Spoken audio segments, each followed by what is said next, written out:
This is NTV.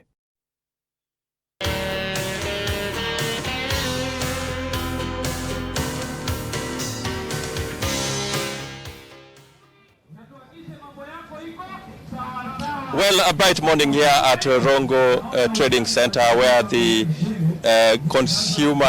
World Consumer Rights Day celebrations, or celebrations to mark the World Consumer Rights Day, that is for 2020, is underway. As you can see behind there, there is a track that is Competition Authority of Kenya is conducting roadshows to sensitize Kenyans on their basic consumer rights, and this is going to go on here in Rongo, and then they'll move to a place known as Awendo, which is a few kilometers from here, and then they'll head down to Migori and finally to the border at Isebania. This has been happening for quite some time now. Remember, the world will be marking officially the World Consumer Rights Day on the 15th, that is on Sunday, but Competition Authority of Kenya has kicked off these roadshows to sensitize and promote various basic consumer rights in various places. They started here in Migori County. They'll be moving to Kisumu, that is on Friday, and then culminating into another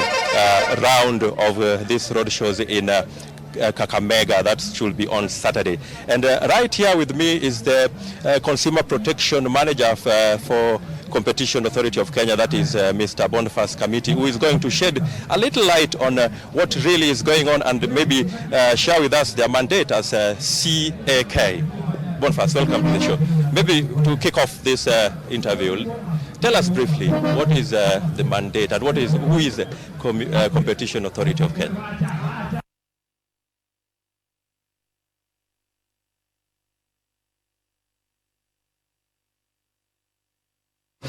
Now, we are proud to be associated with consumers because our mandate is threefold.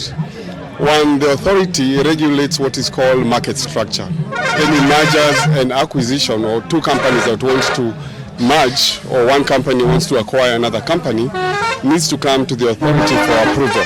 And what the authority does is that it assesses the competition elements and decides whether these two companies, if they merge, are they going to have what we'd call substantial market power, and whether that is going to affect consumers.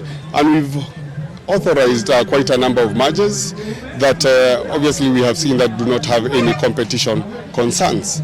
Our second mandate is to regulate what is called the market conduct. I'll give you an example. There are two suppliers, maybe of a phone, or three suppliers, who come together and maybe they decide to fix prices, or they decide that one of them will be operating in Rongo, another one will be operating in Awendo, another one will be operating in Kisumu. And if they come together to fix prices, then who's going to be affected? It is the consumer who's going to be affected.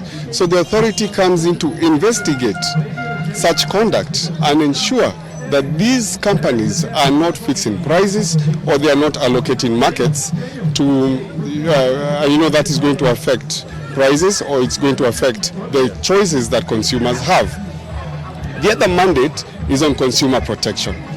The authority has a mandate to investigate consumer complaints, and it also has a mandate to look at the sectors, at various sectors, and investigate consumer issues. I would say that the authority has been very, very vibrant in this sector. It has enabled the authority to investigate various complaints relating to the purchase of goods which are of substandard quality. It has investigated issues regarding services, and our mandate is threefold. One, we investigate on issues of false or misleading representations. If somebody comes and tells you that this product or service is of a certain quality or has certain performance characteristics, that is against the law. Secondly, something called unconscionable conduct. Unconscionable conduct is the bargaining power of a supplier over a consumer. And it involves, for example, a supplier not giving you the charges or charges or fees for various goods and services. I'll give you an example. If you go to the bank or to an insurance company and they do not disclose to you other costs for a service or for a loan you have taken for that matter, then you can bring your complaints to the Competition Authority of Kenya, and we will investigate and take action on the same.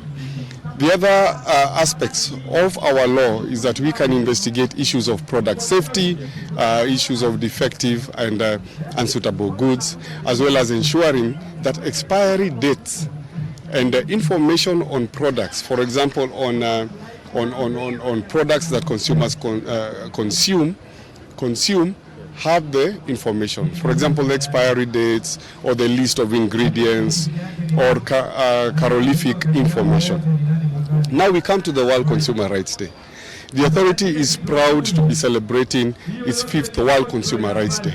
And this time we'll be in Migori County, we'll go to Kisumu County and Kakamega County. And what is the main objective of these roadshows? What is really, has it really influenced these talk shows? What is the message you're trying to pass out there to the Kenyans?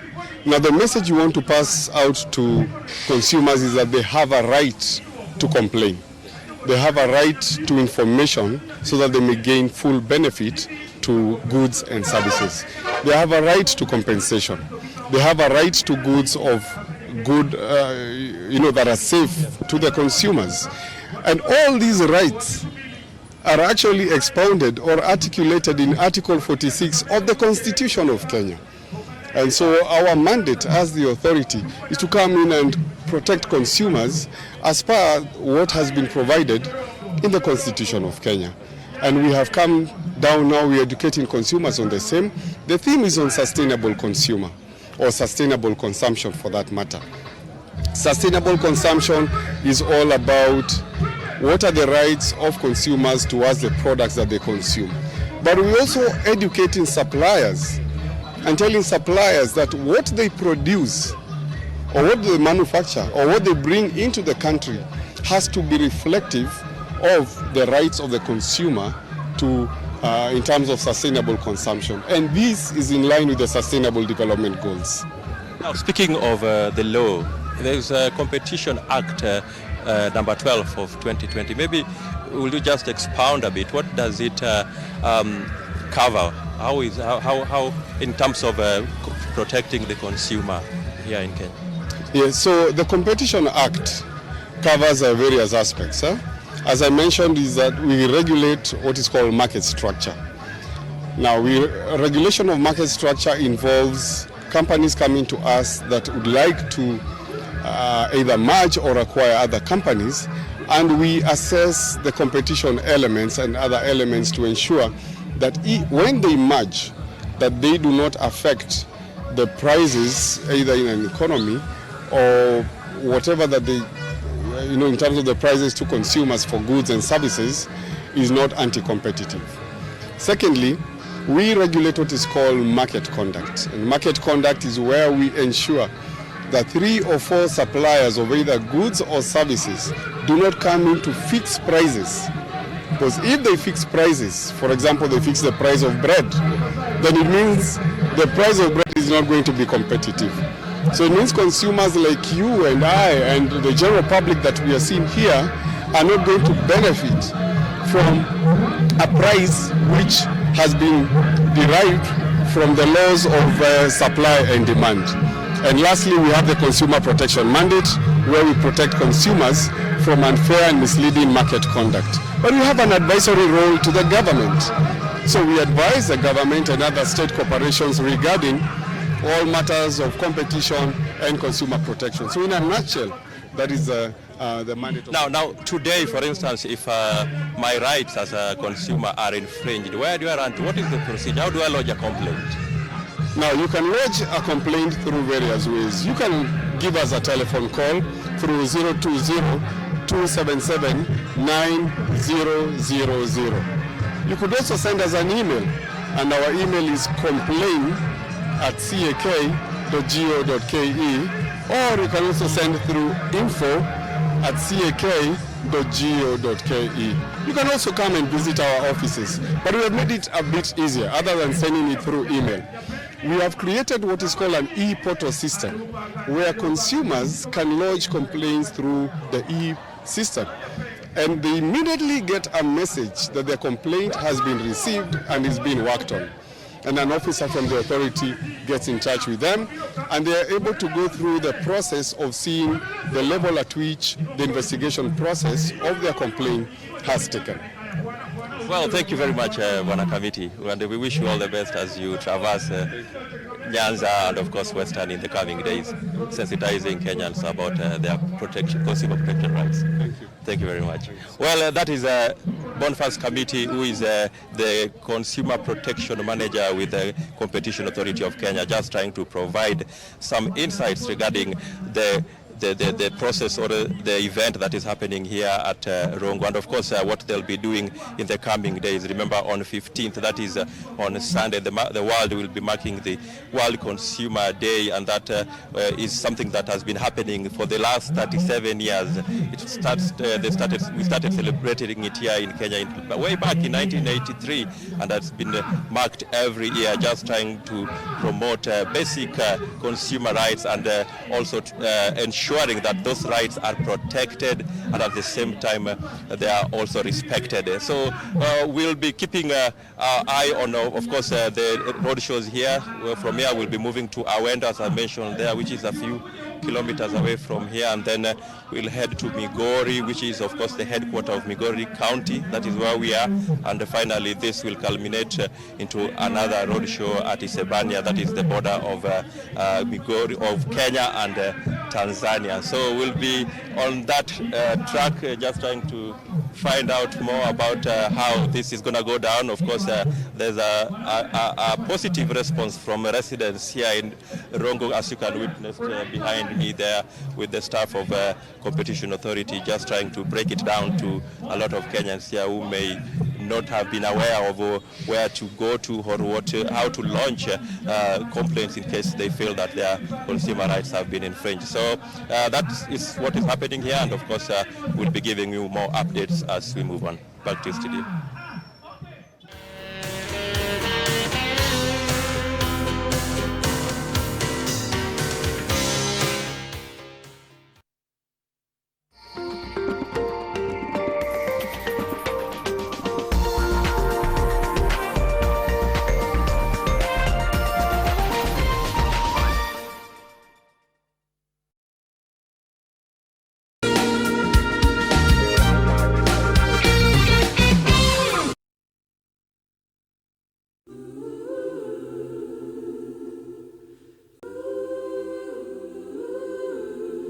Moving is crucial for healthy living. Let's move, let's move, let's move. We don't stop. So let's move. Register for the Diamond 10K Nairobi Run, and let's run together on the 5th of April. You can win one of the many cash prizes or diamonds. Come on guys, let's move. We don't stop.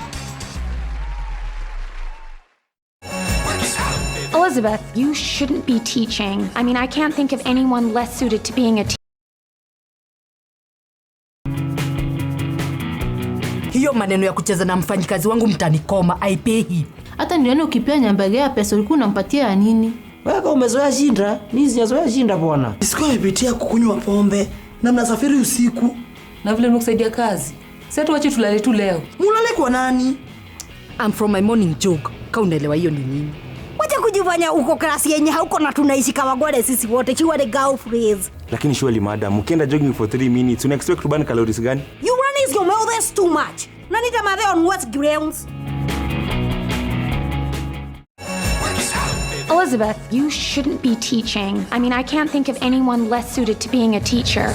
There is no way that LeBron will ever be Jordan. Call me when LeBron has 6 championships. Is that your only argument? It's the only argument I need, Sean! Now, who has the answer to my question? You, Chubbs. He's, Whoa, wait! Twilight, what do we talk about in class? Don't throw at her, throw through her.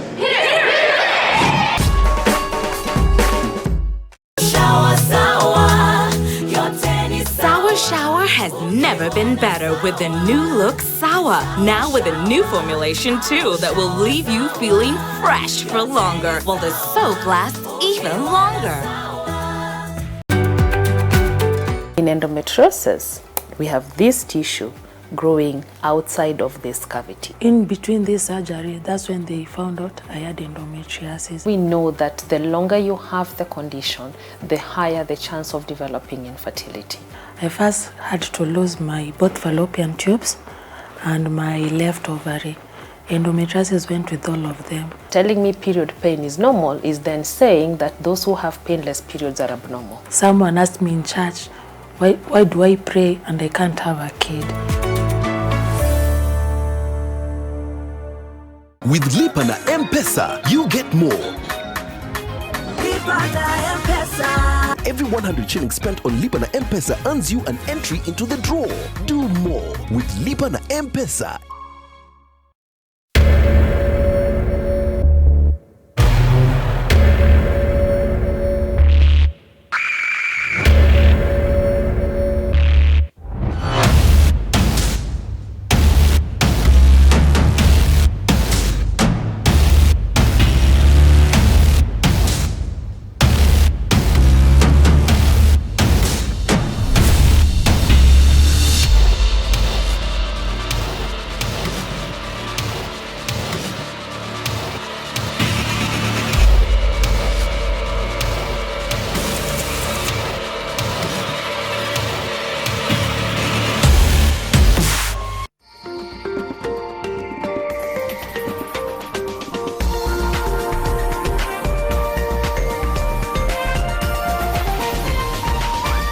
This is NTV.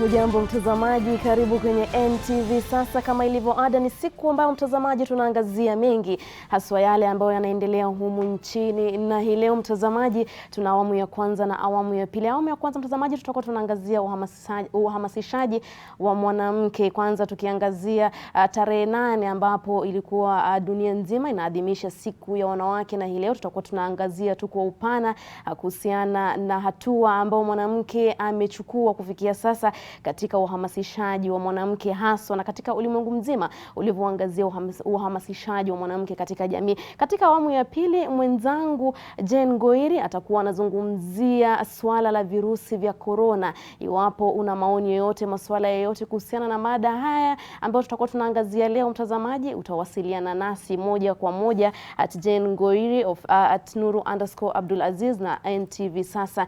Na mtazamaji, lakini kwanza kabla tujaanza, kuna taarifa kuhusiana na hatua ambazo mwanamke au wanawake wamechukua hadi kufikia sasa, ambayo iliangaziwa na Brenda Wanga. Tuangazie kwanza taarifa hiyo. Siku 3 baada ya ulimwengu kuadhimisha siku ya kimataifa ya wanawake hapa Kenya, wanawake wametakiwa waendelee kuweka hai kampeni ya usawa, uwakilishi na ushiriki. Wakongwe wa kupigania haki za wanawake wanasema ingawa hatua kubwa imepigwa, safari ya usawa na haki hapa nchini bado ingaliko. Mwanahabari wetu Brenda Wanga alizungumza na baadhi ya viongozi ambao wanasema marekebisho ya katiba yanayotarajiwa yanatoa fursa nyingine katika safari hiyo. Haki za wanawake hapa nchini zilianza kutambuliwa kufuatia kujitolea mhanga kwa wanawake wachache, na matunda ya juhudi zao yanaonekana katika sekta na maeneo mbalimbali. Jaji Njoki Ndung'u ambaye anahudumu katika mahakama ya juu anakumbuka vyema vizingiti alivyopitia pamoja na wenzake katika harakati za kupigania haki zao. Started seeing a movement towards a more human rights, democracy oriented Kenya, and women started now demanding for their rights. You know, at that time we only had one woman in cabinet, Niva Mwendwa. We had very few women in government. In fact, we used to say women were totally invisible in government, and therefore we struggled with the need for representation. Taswira hii imebadilika mno, kwani sasa tuna wanawake wengi waliochaguliwa na walioteuliwa serikalini na katika sekta binafsi. Hata hivyo, mambo bado. We have the more conservative communities have elected women. So yes, the country is actually rising, not just, again as I've said, not just elected positions, but in appointed positions as well. Hali iliyoko sasa huenda imechangiwa zaidi na kutangazwa kwa katiba mpya mwaka 2010. Wanaharakati wa haki za wanawake wanasema kuna fursa nyingine imejitokeza kwa wanawake kujipigania. You have an opportunity right now in the constitutional amendment process to put in those gains and say, as women, this is our irreducible minimum for us to support BBI, we must have this put in the constitution. Ijapokuwa msukumo ulikuwa ni uwakilishi wa thuluthi moja wa jinsia moja tofauti, msukumo ulioko unataka mkono badala ya kiganja kilichokuwa kikipiganiwa. The women of Kenya had a lot to celebrate, whether it was in terms of equality and non-discrimination, the Bill of Rights, the protection, the right to privacy, protection from personal violence, right to property, equal rights in marriage, parental responsibility being shared between both men and women.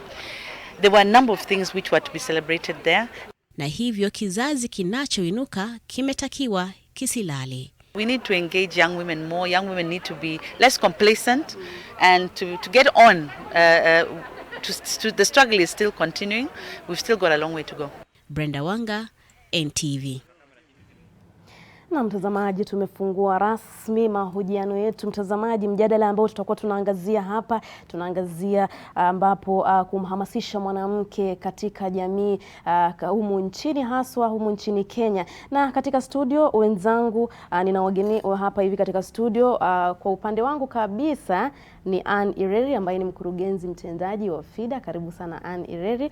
Na Jael Amati ambaye ni mshirikishi wa mipango ya mashinani Roots Kenya. Na sina ufahamu zaidi kuhusiana na Roots Kenya. Labda unieleze kwanza kabisa mnashughulikia mambo yapi? Asante sana Nuru, vile umesema kweli majina yangu ni Jael Amati na ninafanya kazi na shirika la Roots Kenya. Na shirika la Roots Kenya lilianzishwa mwaka wa 1995 baada ya the Beijing conference. Kwa hivyo tunasema kwamba tuna celebrate miaka 25 katika nchi yetu ya Kenya. Na kazi yetu kubwa sana, tunafanya kazi na wamama wa mashinani. Kuanzia kufikia saizi tumefikia counties 17, Nairobi, Kakamega, Kitui, Laikipia na zingine. Na kazi yetu kubwa ni kuhakikisha kwamba wamama wamehusika katika maendeleo kwa ile masuala ambayo yanahusu masuala ya uongozi, masuala ya kilimo, masuala ya afya, yote kuhakikisha kama mama amehusika. Asante sana. Naam, Ireri, kwa ufupi tu tueleze majukumu yenu ni yapi hasa kama FIDA? Asante sana Nuru. FIDA ilianzishwa miaka 35 iliyopita. Ilikuwa shirika la kwanza Kenya la kina mama kupigania haki za kina mama. Na haswa sisi ni mawakili ambao tumejitolea kupitia taaluma yetu ya sheria. Tutajaribu kuleta usawa wa jinsia katika Kenya na katika dunia nzima. Na tumekuwa tukifanya hivyo katika maeneo yote ya Kenya, na tumai FIDA inajulikana. Lakini haswa ni kupitia mfumo wa sheria ambao uko. Ni vipengele vipi ambavyo kama wa mawakili tuweza tukapigania ili ilete jinsia ya usawa wa jinsia. Sababu sheria na sera ndizo ambazo huleta ile tuaita environment ambayo inaweza ikakua ya kuleta usawa katika Kenya. Kwa hivyo FIDA imekuwa ikifanya kazi katika eneo hili, na katika Kenya tuko na ofisi 3, Nairobi, Mombasa na Kisumu.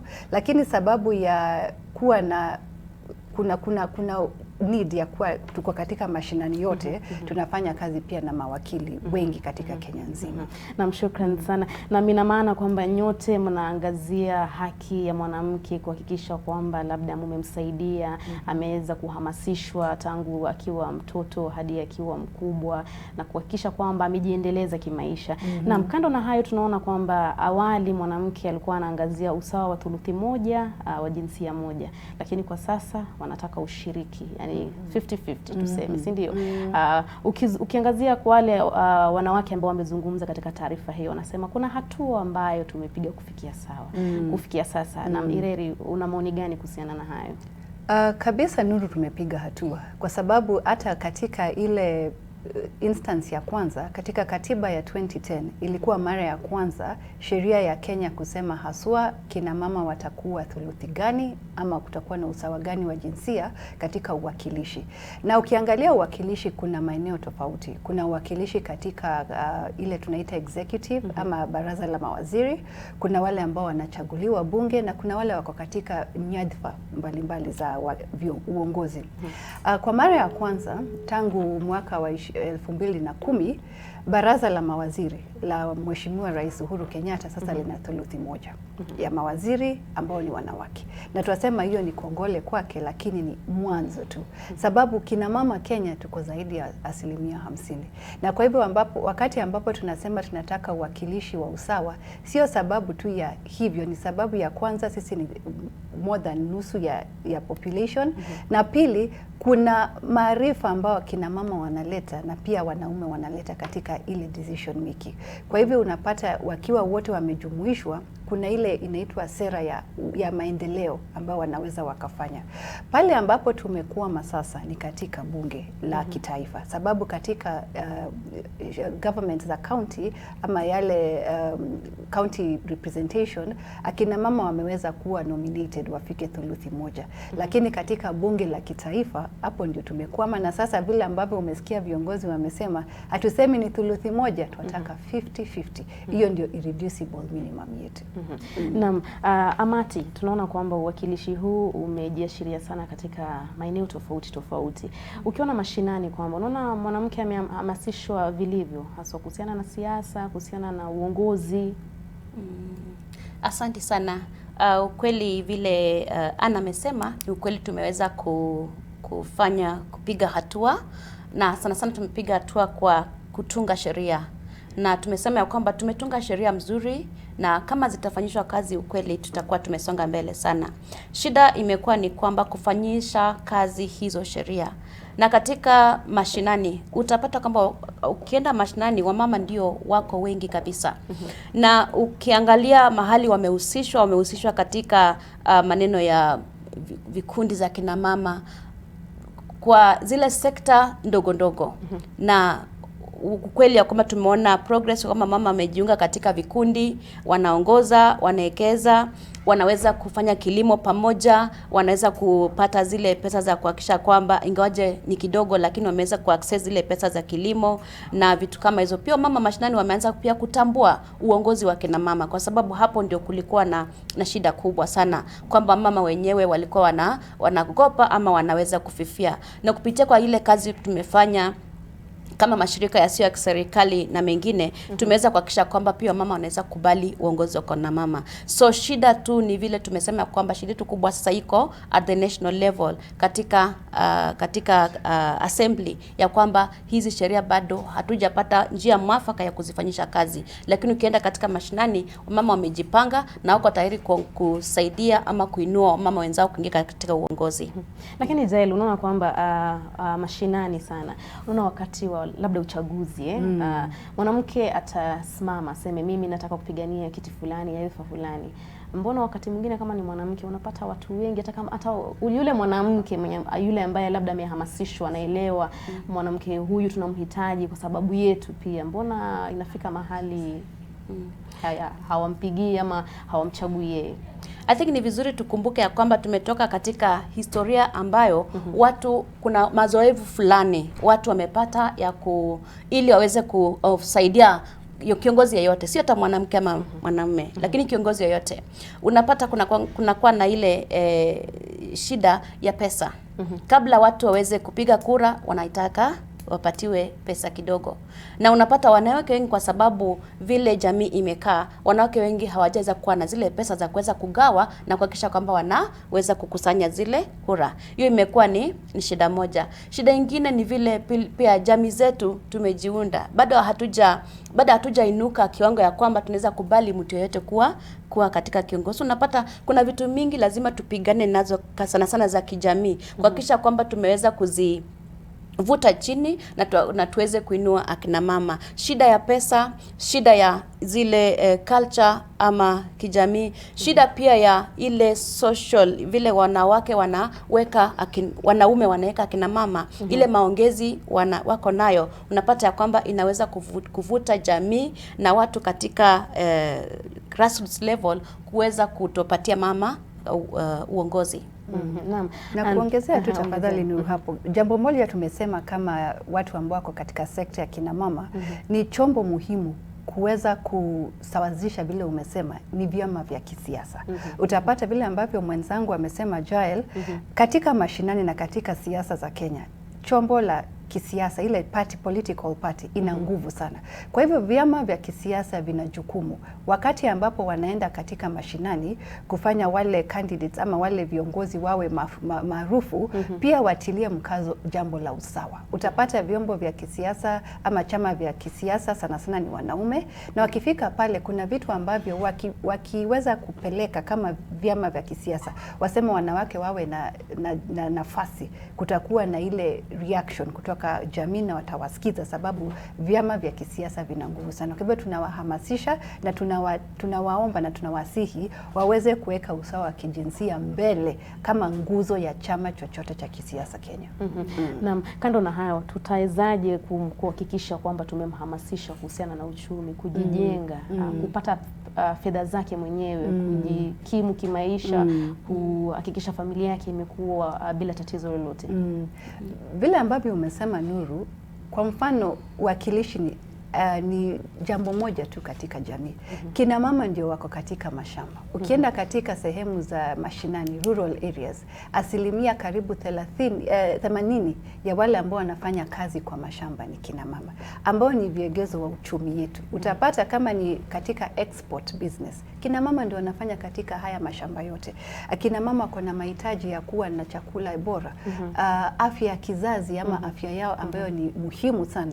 Kwa hivyo tunafanya kazi kama washikadau kuhamasisha kina mama kama wale ambao tuwaita kwa kimombo right holders, ya kwamba haki hizi ni zao. Kama mwanamke katika jamii, kwa sababu wewe ni nguzo wa jamii, uko na haki ya kusoma, haki ya kumiliki ardhi, haki ya kuwa na matibabu ambayo haswa ya kizazi, haki ya kuwa udhulumiwi, unyanyapaa katika jamii. Kwa hivyo haya ni mambo ambayo tumechukulia kwa maanani sana, na haswa kufanya elimu. Na elimu ni ya njia nyingi sana. Kuna ile elimu ya mashinani, kuna wale ambao pia ni viongozi wanaume na kina mama, waelimisha kina mama ili watoke katika ile unyanyapaa ambao ililetwa na ile tunaita stereotype ya kwamba kina mama wako na haki sawa na wanaume. Na huwa tunatilia mkazo sana kina mama, sio kusema tuko kwa mashindano na wanaume, sababu hilo ni jambo limetokelezea. Ni sababu ya ile role ama ile nafasi ya mama katika jamii, katika familia, na familia ndio nguzo ya jamii yoyote. Kwa hivyo mama akiwa sawa, familia yake itakuwa sawa,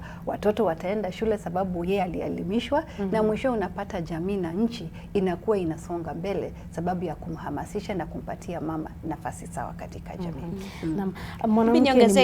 Niongezee tu kitu hapo, vile umesema kwamba katika kiuchumi, I think kiuchumi ni njia moja sana ambayo tukiweza kufaulu tutaweza kusongesha kina mama mbele, kwa sababu wamama wengi hawana pesa mifukoni. Na hiyo kama hawana pesa mifukoni inamaanisha kwamba hawezi kuingia katika uongozi, hawezi kulea watoto, hawezi kuweza kuhusika katika maendeleo yoyote. Na ningependa kusema ya kwamba ukweli tumefanya hatua kama nchi ya Kenya. Tunaona kwamba mikopo zimeweza kutolewa na serikali na mashirika yasiyo serikali kama World Bank, mikopo na grants ambazo zinaangazia akina mama katika kilimo, zinaangazia akina mama katika savings and loanings, cooperatives na vitu kama hizo. Lakini tunasema ya kwamba hizi mikopo ukiangalia ni kidogo. Si mikopo wa shilingi 1,100, mikopo ya shilingi 50,000, mikopo ya shilingi hata 1,350, na zinaendea wakina mama kwa kikundi, na kikundi iko na wamama karibu 30.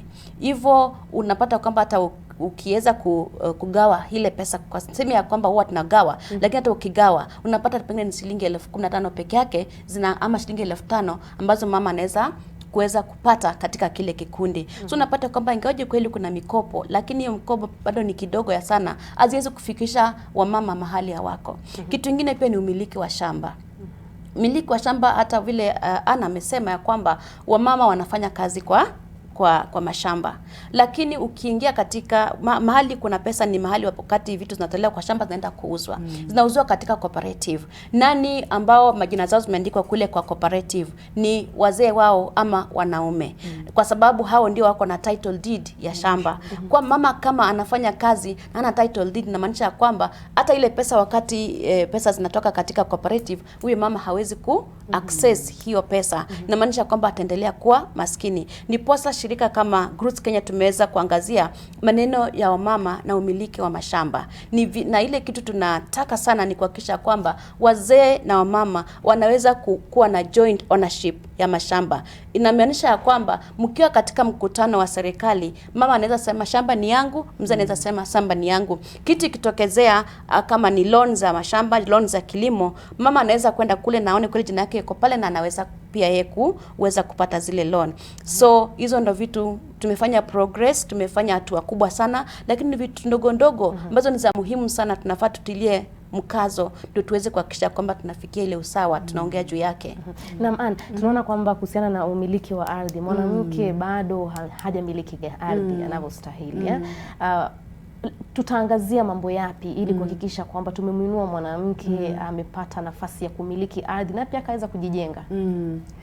Kuna sheria labda ambazo zinaangazia? Kuna sheria kabisa. In fact, bila umesema Nuru, lile la kusikitisha ni ya kwamba jamii haijui. Ukiangalia katiba yetu, kipengele cha ardhi, la kwanza limetilia mkazo ya kwamba sasa umiliki wa ardhi kuna usawa. Mwanamume, mwanamke wanaweza wakamiliki ardhi. Kutoka hapo uangalie sheria za mashamba, Land Act ambazo zilitoka hapo, Land Registration Act, Community Land Act, sheria ambazo zimeweza kupendekezwa na zikatiwa sahihi.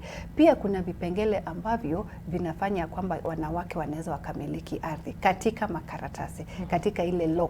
Shida ni katika implementation, na vile ambavyo Jael amesema, utapata kwa mfano katika land registration, sababu jamii tulihamasishwa na tukalewa ya kwamba title deeds ziko katika mikono ya wanaume. Utapata pale ambapo kuna ile tunaita kwa kizungu single headed household, either ni mjane ama mwanamke hajawahi olewa, akienda pale aseme anataka kurithi ile shamba ama kuandikisha shamba amenunua, anaambiwa hapana, wapi yule mwanaume ambaye alikuzia ile shamba ama mwenye shamba. Kwa hivyo unapata kina mama wanakuwa shy, hawataki kuenda kununua shamba sababu wanajua katika kuandikisha shamba kuna zile stereotypes ambazo zinaendelea. Lakini kama FIDA, kitu cha kwanza tumefanya, na tunafanya kazi na mashirika na washikadau wengi katika swala la ardhi, ni kuhakikisha kwamba kina mwanamke yoyote akitaka kununua shamba anaweza kanunua. Akitaka liandikishwe kwa jina lake ataandikishwa. Tatizo tu lile limebaki kidogo ni katika urithi wa mashamba. Kwa sababu ukiangalia ile Law of Succession Act, mpaka wa leo kuna shida kwa sababu sheria ile ya zamani bado iachukulia kwamba mwanamke haizi akarithi shamba la baba yake ama la bwana yake. Lakini hiyo ni ile tunasema work in progress. Kama mawakili kuna ile kazi tumeanza ya kupindua hiyo sheria. Lakini sana sana ni kuhamasisha jamii. Ile ingine imebaki ni ile tunaita community land ama shamba ya jamii. Kwa sababu sasa hapa tukienda katika jamii ni mikakati ya tamaduni, culture na vile ambavyo jamii inachukulia shamba. Lakini hata pale tumefanya kazi na wazee wakati ambao ni decision makers, kukubali ya kwamba hata kama jamii inakuja kupatiwa shamba, community land ambayo ilikuwa labda ni public land inakuwa reverted.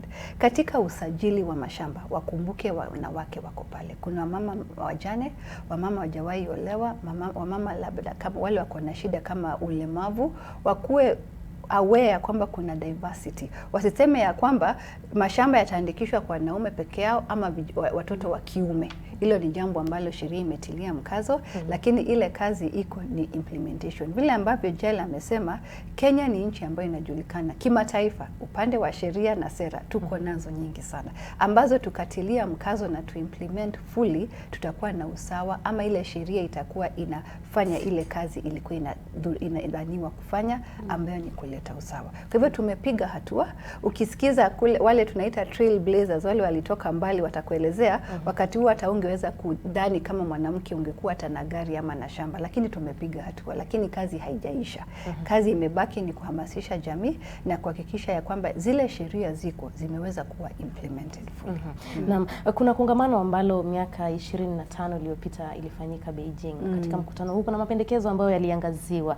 Tunaangazia mwanamke na umaskini, nyumbani, tunaangazia afya na mwanamke, dhulma dhidi ya mwanamke, mambo tu mengi ambayo yaliangazwa. Unaona mambo kama hayo yameweza kuzingatiwa kufikia sasa. Tumepiga hatua ukiangalia mwanamke na afya, mwanamke na dhulma, anadhulumiwa hadi sasa. Visa vingi vya dhulma hata katika taarifa tunaona kila siku. Kila kukicha kuna dhulma ya mwanamke. Tunapiga hatua gani? Kuna mambo gani tunafaa kuangazia kufikia sasa? Asante, naweza nikazungumzia machache na mwenzangu aongezee. Ninaweza zungumzia swala la dhulma la kijinsia na afya kina mama. Upande wa afya utapata kwa muda mrefu swala haswa la afya kina mama na uzazi ilikuwa jambo ambalo alikuwa limetiliwa mkazo sana. Ilikuwa kwa ujumla ni afya.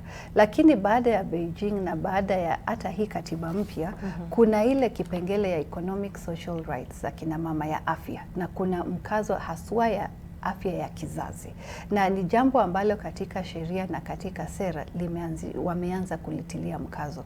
Utapata kwa mfano wizara ya afya haswa inatia mkazo sana swala la reproductive rights, na kuna hata unit ambayo inahakikisha kina mama ambao wanakuwa na shida wakati wanaenda kujifungua, masuala kama ya fistula ni masuala ambayo serikali sasa imeweza kutenga pesa fulani ya kutibu, lakini pesa hizo hazitoshi. Ni swala ambalo lazima tutilie mkazo sana sana na tuhamasishe jamii, na kama serikali kuu iweke pesa, na sana sana swala la afya sasa limegatuliwa, liko katika kaunti sasa, serikali za ugatuzi.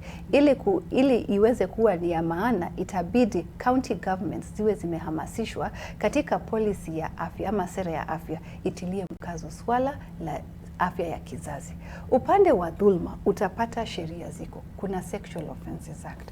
Haswa rais wetu ametilia mkazo swala la ukeketaji. Amekuwa kipaumbele kusema Kenya ikifika mwaka wa 2022 mambo ya ukeketaji iishe Kenya. Kwetu hiyo ni hatua kubwa sana, ambapo tunapata kiongozi wa nchi amekuwa na ile campaign ama ametilia mkazo swala la usawa na swala la dhulma haswa la kina mama. Kile ambacho kiko ni sera ama idara ambazo zinafanya kazi kuhakikisha ya kwamba dhulma imeisha, kama polisi, kama koti, wafanye kazi pamoja ili wakati ambapo kesi imefika kotini, tunaweza kuona wafungwa wamefungwa. Na wakati tunaona watu wakifungwa, ile tunaita kwa kimombo deterrence, watu wataacha kufanya hatua kesi hizo sababu watajua watashikwa. Naam, Amati, una la kuongezea labda kuhusiana na afya ya mwanamke? Kuna hatua tumepiga kufikia sasa? Asante sana. Ukiangalia yale masuala yalikuwa yanaangaziwa ama ya watu walikuwa wanaangazia katika mkutano mkubwa wa Beijing, ukiangalia pia masuala tunaangazia katika Millennium Development Goals, ukiangalia masuala tunaangazia katika SDGs, ukiangalia masuala yetu katika nchi, ukiangalia vizuri sana unapata yako na uhusiano kabisa. Maana inamaanisha kwamba hayajabadilika, ni masuala yale economic empowerment, social aspects na vitu kama hivyo. Ningependa kusema ya kwamba ni ukweli tupongeze nchi yetu ya kwamba tumefanya hatua, kwa sababu tukiona masuala ya afya pia tungependa kumpongeza our first lady ambaye amewekea swala la kina mama na afya ya uzazi mbele sana. Na tunaona kwamba kweli tumetoa hatua. Unapata kwamba wamama ambao ni maskini sana wanaweza kwenda hospitali, wanaweza kujifungua na waweza kurudi nyumbani bila shida kubwa. Hatua ni yale masuala ambayo ulikuwa unaona mama wanajifungua alafu wanakaa hospitalini kama miezi sita kwa sababu hawana pesa. Na hiyo ndio swala ambao unaangalia ile NHIF imeweza kuangazia. Na sisi kama groups pia tumeweza kuhakikisha kwamba wamama wengi sana ambao tunafanya kazi wanaweza kupata hiyo kibali ya NHIF. So unapata kwamba tumefanya hatua. Of course kuna vitu ambazo tunafaa tuendelee kuangazia, kama ile swala ambalo lilikuwa limejitokezea juzi ya kusema kwamba katika NHIF itaangazia watoto sio zaidi ya zaidi ilikuwa watano ama watano lazima ukisipolipa vitu kama hizo. Ndizo vitu lazima kwa kila siku tuweze kuangalia, kwa sababu hizo ndio vitu ambazo zinaweza rudisha maendeleo yetu nyuma. Umezungumzia mashinani au wanawake ambao unawahamasisha kule mashinani. Wengi wanajua umuhimu labda wa kufika hospitalini, kutumia kadi kama hizo za NHIF za afya. Ningependa kusema ya kwamba wote wamama wengi sana wanajua umuhimu, na vile tumefanya kazi tumeona kwamba shida zimekuwa tu kidogo. Unapata kwamba pengine mzee anafanya kazi, mama anategemea ile kadi. Pengine mzee halipi, unapata kwamba mama hajui kama mzee analipa. So ile siku anaenda hospitali anaambiwa kwamba kadi yako haiko active. Ndio maana tunajaribu kuambia kana mama, hata kiwa na kadi ya familia ni vizuri kuhakikisha kwamba inalipwa, hata yeye anakuwa na ile msukumo ya kuhakikisha kwamba hiyo kadi inafanya kazi, kwa sababu hizo ndio vitu ndogo ambazo zimefanya mama wawezi pengine kupata yale manufaa ya hiyo kadi. Lakini ningependa kusema kwamba wote, ukiangalia kaunti kama tunafanya kama Murang'a, tuko na vikundi karibu 19 ambazo tunafanya nazo kazi, na hizo kila kikundi iko na wamama karibu 25. Katika kila kikundi of 90% ya kina mama wako na hiyo kadi ya NHIF na wanaweza kutumia. Pengine area zingine pengine kama Laikipia inaweza kwa tofauti, lakini nasema kwamba katika general wamama wengi wameweza kupata hiyo kadi. In terms of katika ukiangalia maneno ya gender based violence, shida kubwa ambayo tumeona ya kwamba iko katika household level. Tukiangalia katika mikutano kubwa tumeweza kuongezea watu wamepata elimu, tungezungumzia watu wamepata elimu, lakini tunashangaa ni vipi tutapeleka injili katika jamii at the household level, the nuclear family. Kwa sababu visa vimeongezeka. Visa zinaendelea kuongezeka. Unashangaa nini tunafaa kufanya tofauti. Na itakuwa ni vizuri tutoe zile programs ambazo tuache kuongea tu katika boardrooms ama katika forums kubwa ambazo kila mtu anasikiza, lakini kwa kifika nyumbani kwake anafanya vitu tofauti. So tunafaa tuwe na programs ambazo zinaangazia mwanamume na mwanamke na watoto katika nyumba. Ni vipi wanaweza kuhusiana bila kujiingiza katika maneno ambayo tunaona katika TV zetu hizi siku hizi. Naam, Ereri, unaona kwamba labda watu wakiangalia FIDA hasa unaona kama mwanamume ana matatizo pale nyumbani, ndio labda na mkewe, lakini kila wakati anapofikiria labda kutaka usaidizi, kwa sababu umesema pia mwanamume anaweza fika pale akaona atasaidiwa vipi, sio kabla ni kama ni kuhusiana na mkewe ama mwanamke tu hivyo labda wengi wanafikiria kwamba nyinyi kama shirika kazi yenu haswa ni kuleta msuguano kati ya wanawake na wanaume. Kile ningesema, na mara nyingi hiyo dhana imekuwa, lakini watu wakifika pale FIDA waone ile kazi tunafanya, haswa wanaume huwa wanatoka wanasema wamebadili maono yao. Na sababu hii sababu kubwa ni hii. Wakati FIDA ilianza miaka iliyopita, shida kubwa ilikuwa hakukuwa na mawakili wa kutosha. Hii leo ukitaka kupata wakili hata akufanyia jambo lolote lazima uwe na pesa kadhaa. Ina maana mawakili wote ni wa kike? Hapana, kuna wanaume.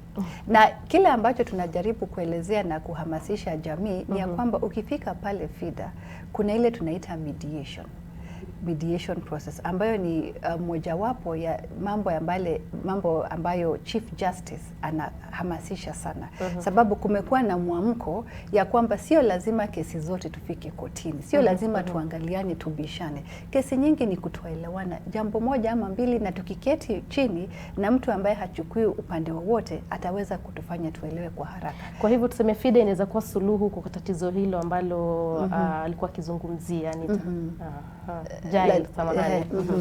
inaweza zile kesi ambazo tunatatua pale FIDA ni zile ambazo tunaita kwa kizungu civil case, ambayo sio ya uhalifu. Kukiwa na kesi ya uhalifu kama dhuluma ya kijinsia, hiyo lazima tufike kotini, sababu mtu amedhulumiwa kimwili, mwili wake umepata maumivu fulani ama ameweza hata kupoteza maisha yake.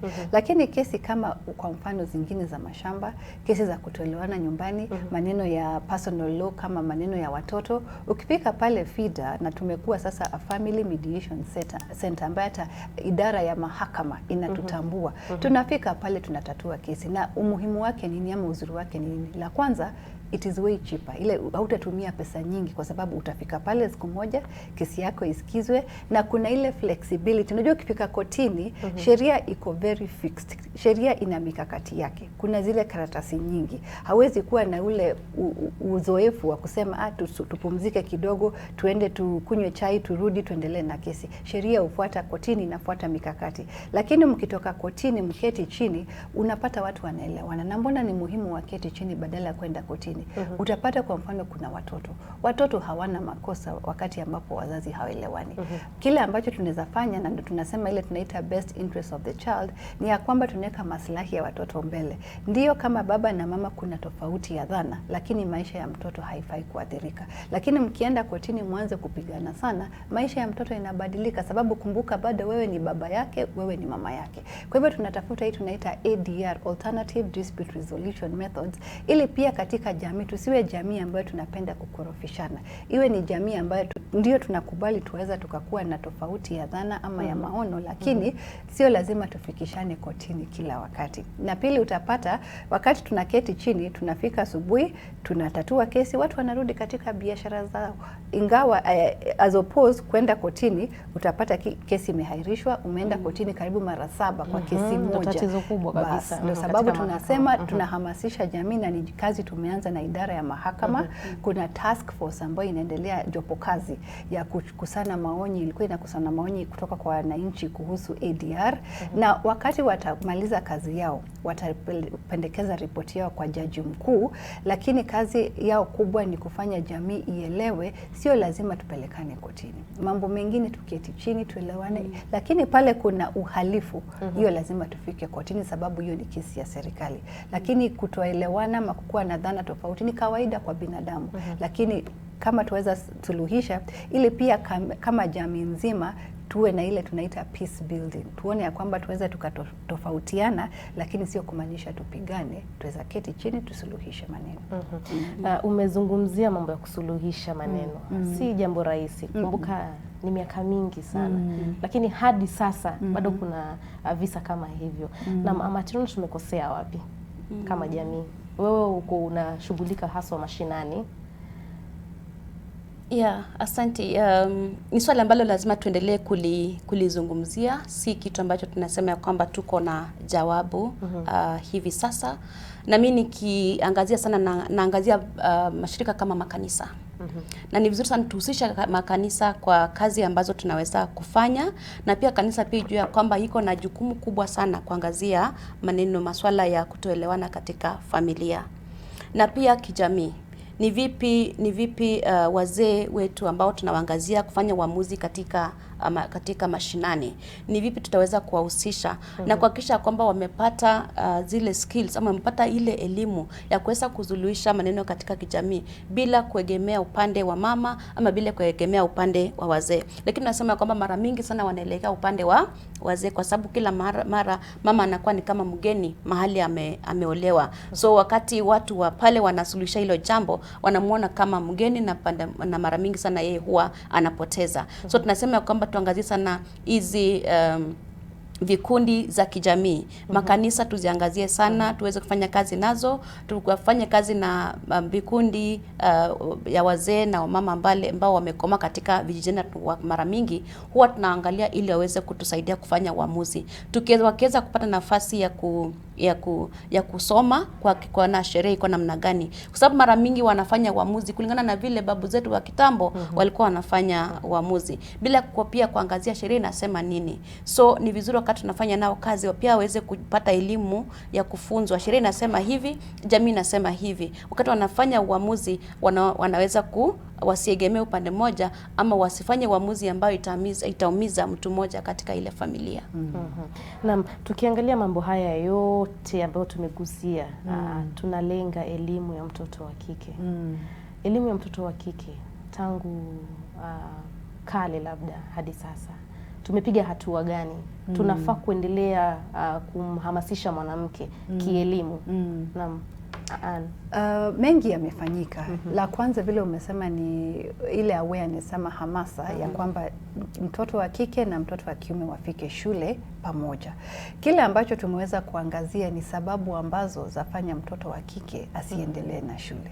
Na hizo ndizo ambazo tumekuwa tukielekeza kazi ili tuweze kutatua shida hizo. Mtoto wa kike asikie anaweza akasoma kama kijana mwenzake. La kwanza ni kwa mfano katika maumbile ya wanawake. Ungepata siku nyingi wasichana wakiwa na siku za hedhi hawafiki shuleni sababu hawana vitu vya kutumia, ama ukifika katika ile shule unapata hakuna kwa mfano chumba maalum ya wasichana kwenda kutumia. Lakini kwa sababu ya mikakati kupitia Wizara ya Elimu, washikadau, tumeweza kufanya hamasa katika ile tunaita infrastructure ya shule, ili unapata wasichana ama watoto wa kike wako na maeneo yao maalum katika shule nyingi ambazo wakiwa na siku zao za hedhi wanaweza wakatumia. Pili, kuna swala la sanitary towels, lakini hilo ni jambo ambalo haswa hata katika Wizara ya Fedha inafaa iangalie sana kwa sababu mara nyingi ni ile gharama iko juu sana. Kuna wakati ambao walikuwa wameileta chini, lakini ukiangalia nchi nyingi ambazo zimeendelea zaidi utapata ziko karibu bure, kwa sababu sio makosa ya mwanamke, ni jambo ambalo kila mwezi huwa anapata. Lakini wakapata kutoa ile either watoe tax ama waweke zero rate kabisa, yule msichana ambaye ako mashinani ama mashambani ambaye anakumbana na umaskini anaweza akapata ile zile bidhaa za kutumia, asikose shule. La pili ilikuwa swala la dhulma za kijinsia. Mtoto anadhulumiwa kimapenzi, anapata ujauzito. Lakini ukiangalia katika sera za serikali sasa, msichana wa kike anaruhusiwa kwenda kujifungua na arudi shuleni, na ni policy ya serikali. Kwa hivyo tumepiga hatua. Lakini ukiangalia sana, Nuru, hizo ni zile tunaita reactive. Tuwafaa tuzuie. Tuangalie mbona mtoto wa kike adhulumiwe, mikakati yekwe ili aweze kusoma shule. Kama ni ile tunaita causes, ukiangalia maeneo ya mashinani, wasichana wengi na research imefanywa huwa wanadhulumiwa wakitembea kwenda shuleni. Mbona shule zetu ziwe mbali, mtoto wa kike ajulikane anatembea kilomita 20 kila siku. Kwa hivyo ni kile kinahitajika sana ni mikakati ya kupitia wizara zote, haswa Wizara ya Fedha iweze kutoa pesa za kutosha ili ujenzi wa shule ufanye uwe katika kila mashinani, ile ziwe karibu, ili mtoto wa kike au wa kiume asisikie anadhulumiwa sababu ya kutembea ama awe exposed. Na pili, akiwa pale shule aweze kuenjoy ama furahie masomo yake. Wakati wa siku za hedhi awe anaweza endelea na shule, kwa sababu ni mambo ya kawaida, sio sababu ya kufanya mtoto wa kike asifike shuleni sababu ya swala hilo. Na zaidi ile tumeona ile retention ya kutoka primary school kwenda secondary school, na imekuwa sasa imetiliwa mkazo. Utapata wakati wanatangaza matokeo, waziri wa elimu anatilia sana mkazo kuonyesha vile wasichana wameperform kulingana na wavulana, na ile transition, kwa sababu pale tulikuwa tunapoteza wasichana wengi ni kutoka shule ya msingi kuelekea shule ya upili. Kwa hivyo kuna hiyo mikakati imewekwa, lakini kazi bado iko. Tuhakikisha kwamba tumewa encourage ama tunawashikilia mkono mtoto wa kike asome njia yote mpaka kule chuo kikuu, ili tupate wasichana wengi zaidi wakikuwa katika makazi. Hivi kuongezea tu kitu kimoja kwa yale amesema pia, ukiangalia kweli tumewekelea masomo mbele katika nchi yetu, na watoto wengi wameweza kuingia kwa shule katika shule za primary na shule za secondary. Lakini ile tumeona ya kwamba ni ratio ya walimu na watoto. Uliona kile kisanga kilifanyika Kakamega kwamba watoto wengi ambao walikufa walikuwa wasichana kuliko wavulana. Inamaanisha kwamba wakati mwalimu ako na watoto karibu 100 ambao anaangalia hata watoto 80 hata tuseme 60, au na watoto wengi sana, na kama wasichana wako miongoni mwa hao watoto unapata wako na zile vitu ambazo shida ambazo wanazinawakumba lakini hawezi kusema. Kwa hivyo ningependa katika idara yetu ya elimu na pia katika kufanya kazi na mashule, ni vizuri pia tuangazie ushauri, mentorship ya wasichana. Na mentorship of course itaanzia nyumbani, inaanzia pia kwa shule, lakini sana kwa shule ni kuhakikisha kwamba kando tu na walimu wa kawaida, ukiona vile private schools zinafanya, kwa unapata katika darasa moja kuna watoto 30 na hao watoto wako na viongozi watatu ambao wanaangalia. Mmoja ni mwalimu, mwingine ni wa kuangalia wako na shida gani, mwingine anaangalia wamekula ama hapana. Hiyo haifanyiki kwa mashule mingi ambazo ni za public schools. Ndio maana unapata kwamba wasichana wengi katika public school wanaumia kwa sababu hawanakosa mtu wa kuzungumzia. Wanakosa ushauri. So tukiangalia pia swala kama hilo, tutaweza kuhakikisha kwamba wakati tunawapatia bursaries, wakati tunawapatia sanitary towels, hata pia hao wanaweza kuinuka na kuweza kuwa kama wale wengine. Kwa hivyo bado tuna safari katika kuhakikisha kwamba mtoto wa kike anapata elimu anavyostahili. Na umezungumzia swala la shule, kuongeza labda idadi ya shule kwa sababu ya watoto, kuhakikisha kwamba kuna shule karibu, angalau mtoto wa kike lazimike kutembea kwa mwendo mrefu hadi kwenda shuleni, kwa sababu kuna yule ambaye pia bado anamtegea hata pale njiani. Lakini unaona kwamba kuna tatizo na ugatuzi labda, kwa sababu tulitarajia kutokana na ugatuzi mambo kama hayo yataangaziwa. Swala la watoto kupata sanitary towels, mambo kama hayo ni swala ambalo limeangaziwa, lakini si kikamilifu. Wanafunzi wengi bado wanakosa kwenda shuleni kwa sababu ya kukosa. Kuna jambo na kazi iko haswa kwa serikali za ugatuzi, na zingatia sana ile tunaita hata early childhood education, ile ECD, kwa sababu kumbuka hiyo ndio ile tunaita foundation, ile nguzo kwamba mtoto mdogo akienda apate ile elimu ya kwanza, hiyo ndo ana interact nayo aweze kusema ya kwamba kusoma ni jambo nzuri, kuna ile hamu ya kusoma. Na ECD ama early childhood education ni jambo ambalo na ukitarajia useme ya kwamba yule mtoto ako katika ile shule mashinani kule, iwe ni Kwale, iwe ni Samburu, kusema ukweli atafanya mtihani mmoja na mtoto ambaye ako Nairobi shule fulani, sio sawa kabisa.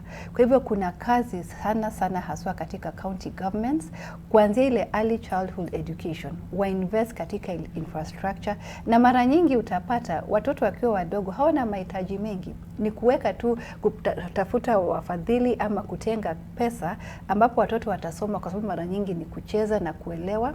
Na ukiangalia hata hii mfumo mpya ya CBC, kusoma kwingi sio kule kwa karatasi, kuna ile application nyingi.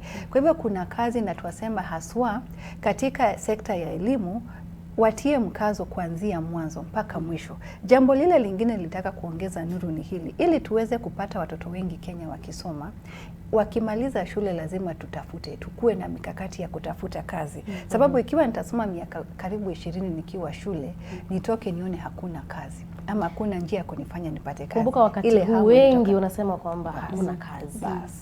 Tutamhamasisha vipi? Tumjenge vipi mtoto wa kike kuhakikisha kwamba hata yeye pia anaweza akajipa kazi yake mwenyewe? Na pengine kuna wale ambao wameweza kuweza kumaliza shule kwa sababu ya sababu moja ama nyingine. Na ningependa kuzungumzia vile kama Grusonya tumeweza kufanya kuhakikisha kwamba wale mama ambao hawakuweza kumaliza darasa la 8 ama hawaweza kuweza kuingia katika shule ya upili, ni vipi wanaweza sasa kuingizwa katika TVET, that's technical training institutions ambazo zimeanzishwa na serikali kuanzia village level, county level mpaka sub county level. Ni vizuri tumeona kwamba kuna programs kama KIOP ambazo zimehakikisha kwamba wamama wanaweza kupata pesa kidogo, unaenda shule, wanalinda watoto na baadaye wanaingia katika biashara.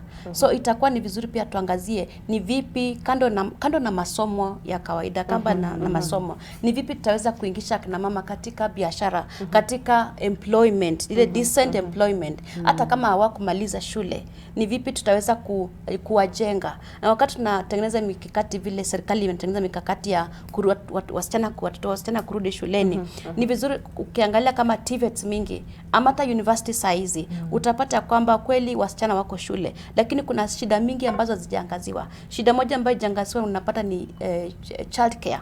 Wasichana wengi walizaa watoto, ako na mtoto wa mwaka moja ama mwaka 2, hana pesa ya kuweza kuandika mfanyikazi kukaa na huyo mtoto. Ni vipi mashule zinaweza kuweka mikakati katika shule kuhakikisha kwamba msichana anaweza kuja na mtoto apate malezi bora na yeye akisoma, ili akimaliza, ili wakati anasoma hana ile stress ya kufikiria kama mtoto wangu ako namna gani. Na hiyo ni bado infrastructure ambayo anaongea, infrastructures ambazo tunafaa tuweke tuweke in place kuhakikisha kwamba wasichana hata wakirudi shule wakiwa na watoto wanaweza kusoma bila stress na kuweza kufikia mahali ambapo wenzao wameweza kufika. Unaona kwamba mwanamke haswa kazi yake ni kuangalia familia yake. Yes. Ni mwanamke ambaye hana uwezo. Kwa sasa kuna hatua gani ambazo mmechukua kuhakikisha kwamba huyu mwanamke pale mashinani haswa ambaye hana kazi, hamtegemei mume wake ambaye wakati mwingine utapata pia mume hana kazi, lakini kwa sababu jamii itamwangalia yule mwanamke na yeye pia atakuwa anashughulika na watoto wake, atafanyaje? Anajua kwamba kuna labda taasisi kama hizi ambapo atapata kuelewa jinsi ya kufanya mambo fulani, labda kusema kusonga nywele ama tuseme kutengeneza vikapu, unaona, kutengeneza tutasema nini, yani mambo tu mengi ambayo anaweza fanya mwenyewe kwa mikono tu, sio lazima vitabu au kusoma, kumsaidia tu mwenyewe kujijenga. Ya kwanza ningependa kusema kwamba kando na zile kazi ambazo tunafanya kusaidia mama kama hao, saizi kuna mjadala katika nchi yetu na katika dunia yote ambao unaongea juu ya unpaid care work, ambayo inahakikisha kwamba ifike wakati ya kwamba serikali ianze kurecognize ile kazi wa mama kama hao wanafanya. Na kama itakuwa ni vizuri mama kama hao at least waanze kuwa recognized, ni vipi serikali inaweza kuangazia maslahi yao. Na ni jambo ambalo linaendelea. Najua kwamba kuna research ambayo inafanywa na UN Women, kuna research ambayo inafanywa na Kenya Bureau of Statistics. Itaanza pilot, imeanza saa hizi, inaendelea mpaka mwaka unaokuja, na itaona kwamba ni vipi wamama kazi gani ambazo mama wanafanya nyumbani, na hakuna mtu ambaye anaweza, na kuna hawapati malipo yoyote. Kwa sababu utapata mtu mwingine anajiingiza kweli, anajitahidi, anafanya, lakini hana soko. Huyo mwanamke atasaidia kwa sababu atakufa moyo, atachoka pia. Atasaidika vipi? So ndio maana tunahakikisha kwamba kama saizi utapata mashirika mingi kama Groups Kenya, tumehakikisha kwamba mama kama hao tunasaidia kwanza ni vipi wanaweza pata masomo ya kufanya biashara. Ni vipi wanaweza kupata soko na wasaidia kupata elimu ya kujua soko watapata namna gani. Ni vipi wanaweza ongeza mazao yao katika ile kazi ambayo wanafanya. Na kitu kubwa sana ambacho tumefanya ni kuhamasisha kina mama katika vikundi. Unapata kwamba wakati wako katika vikundi wanaweza kupata mikopo, wanaweza kupata elimu. Merry-go-round ama vikundi vipi? Kuna vikundi za merry-go-round, kuna vikundi za merry-go-round, lakini sasa unaona ya kwamba merry-go-round ni kitu ambacho imepitwa na wakati, kwa sababu kwa hivyo kuna vikundi tofauti. Kwa kuna zile vikundi sasa tunaangazia ni vikundi za tunaziita group savings and loaning schemes. Wanaweka pesa na wanaweza kukopa wenyewe, na wakifika kiwango fulani pia wanaweza kupata mikopo kutoka kwa mabenki ili iweze kuwasaidia kufanya mambo makubwa. So vikundi kama hizo zinawasaidia kwanza kuzungumza na serikali kuhakikisha kwamba zile maswali ambayo inawakumba ya barabara, maswali ambayo makumba ya kiafya, wanaweza zungumza na serikali. Kitu kingine wanaweza kupata mikopo wakiwa pamoja na wanatumia ile umoja wao kama their guarantee, umoja wa kikundi. Kitu kingine wanaweza kutoka wapate soko, kwa sababu mama akiwa mmoja anaweka kuku mbili, itakuwa ni vigumu sana kwa kuchukua kuku mbili kupeleka kwa soko. Lakini wakiwa mama karibu 20, ni kila mtu ako na kuku 5, inafika ni kuku 100. Hiyo ni kitu ambacho wanaweza ita mtu soko, anaweza enda soko na kuuza kuku 100.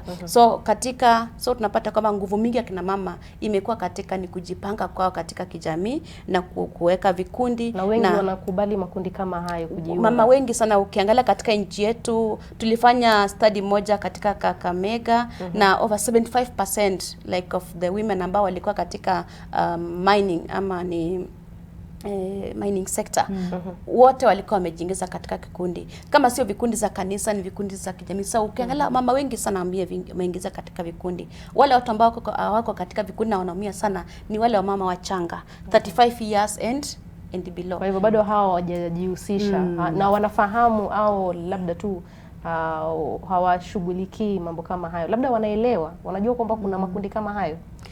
Nadhani kile kama sisi kile tumeona kama FIDA, na nilikuwa nataka kuongezea kile mwenzangu amesema, ni masuala mawili. La kwanza, kuna vile umetaja, kuna diversity, kuna hawa dada zetu wachanga wanatoka shule hivi majuzi, ambao pia socialization yao ni tofauti kidogo, sababu wamepata hatuko katika ile they are more informed, wako na technology kwa mfano kwa zaidi. Kwa hivyo utapata sababu ya environment yao hawako sana kama wale kina mama wa mashinani, lakini wako tayari kufanya biashara. Na wakati ambapo tumewasikiza, shida yao sana utapata labda sio sana pesa, watakueleza mimi niko na pesa fulani, shida yangu ni zile sheria ziko. Utapata kwa mfano leo ukitaka kufungua kibanda chako hapa Nairobi County, license zile utalipishwa ni karibu 10 ama 12. Na wanakuelezea mimi niko tayari kufanya kazi, sitaki kumwomba mtu pesa, lakini ile tunaita environment ya business is not friendly kwa yule mwanamke mchanga. Na ndio tunasema katika dialogue,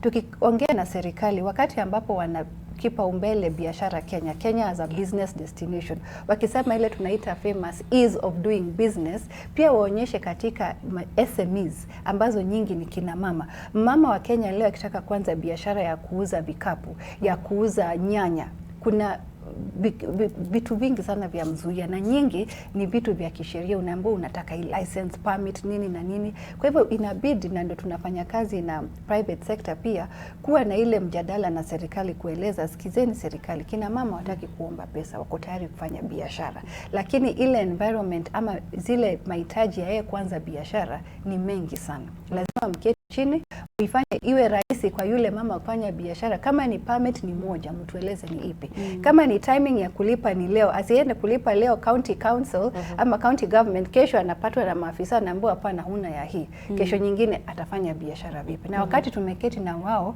wako na hamu sana ya kufanya biashara, na wengi wao they are so hard working, lakini serikali inawaachilia chini ama inawa let down kwa kuwa inawa exploit na ipetiani ile environment ya kufanya business ambayo ni nzuri. Na ndio tumekuwa sisi tunachukulia swala hilo sana sana upande wa sheria, kusema serikali itangaze waziwazi kutaka kuanza biashara leo kama Kenya na ni SME, permits ni gani na zilipwe mara moja. Isiwe baada ya mwezi moja askari yako pale wa county anakuambia hujalipia hii na hii, kwa sababu mwisho utavunjika moyo useme wacha nifunge biashara, na wengi wamefunga biashara. Tutaki wafanye. Na tukitamatisha tu Jael, labda unipe maoni yako kuhusiana na uhamasishaji wa mwanamke, una umuhimu gani kwa ufupi tu tukitamatisha?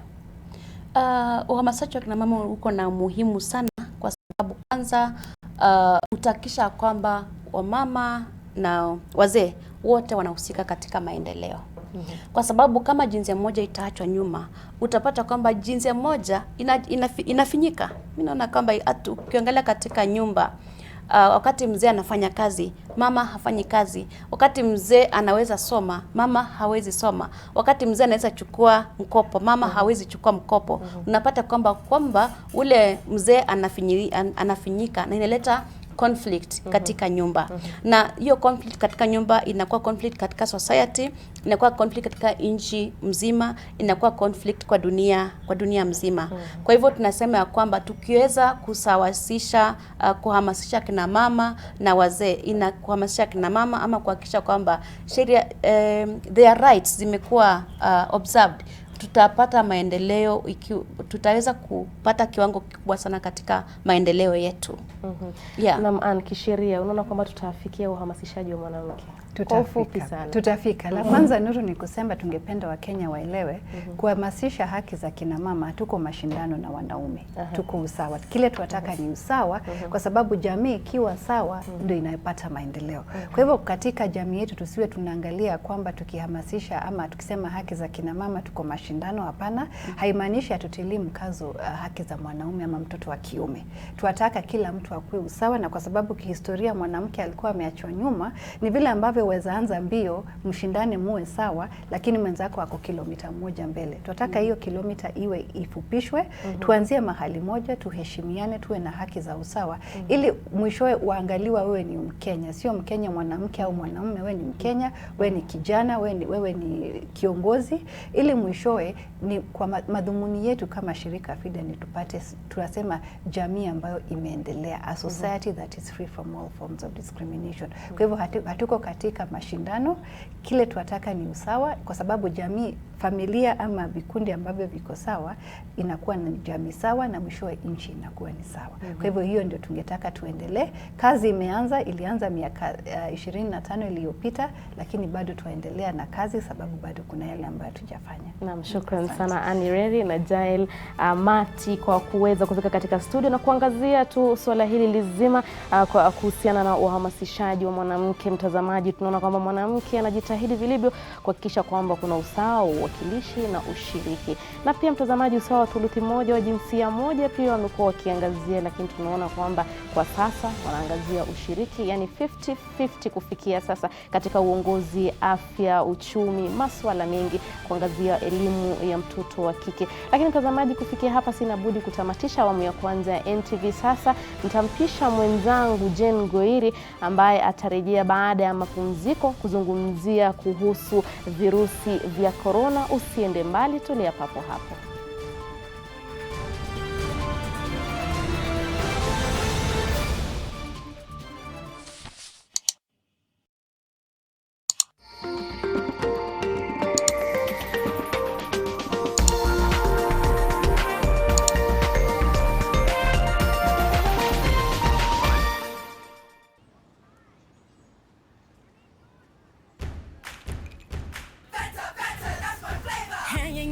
It's my summer, got my squad, we go harder, we got a little bit of feel good now.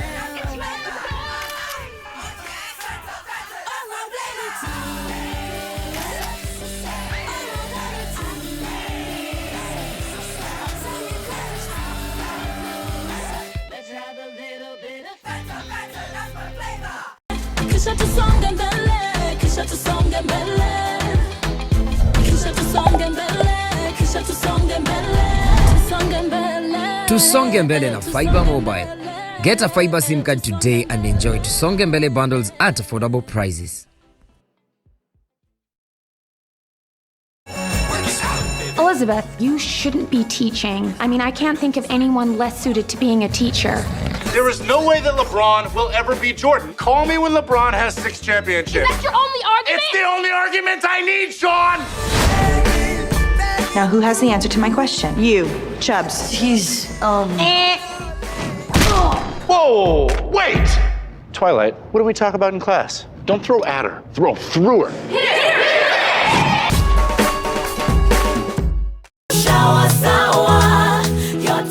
Sour Shower has never been better with the new look Sour. Now with a new formulation too that will leave you feeling fresh for longer, while the soap lasts even longer. Dry and empty hands, reflective of the land.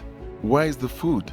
Naumia kabisa. Angalia hata mwili. Watoto 5 wako kwa kiwango tunaita Zafia acute malnutrition. There are those people, whether there is food in Kenya or not, will not afford. The question still shall rise, where is the food? Tukashindwa kazi ya serikali gani? Hizi mea sinakula ndio tunategemea. We have a complete roadmap on how to manage locusts. Ni masikitiko makubwa, yale makusudio yote ya mradi huu ni kwamba hajafanikiwa. Pesa ya serikali ni ya mwananchi. Kwanza lipa mwananchi. I ask, where is the food?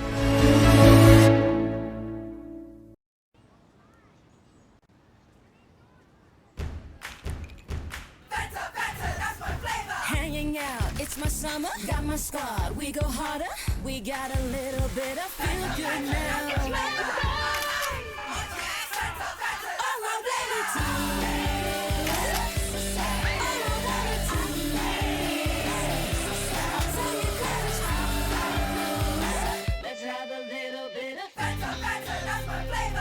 Has the media done its role? Honestly, no. There's too much expectations of the media. The media exists also to shape public opinion. There's a lot of misunderstanding about riparians.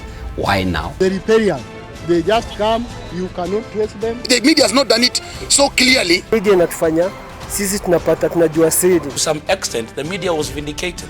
But where is the smoking gun? We've not seen media nothing stories. Are we lagging on our job then? It's the media that brought it out. Huyu Mkenya atamsikiza nani, atamwacha nani? That's where the media comes in. I'd like to end on a funny note. My goodness, KOT do not sleep. And no, my wife hasn't put a gun on my head. I decline the appointment as the Deputy President of that term.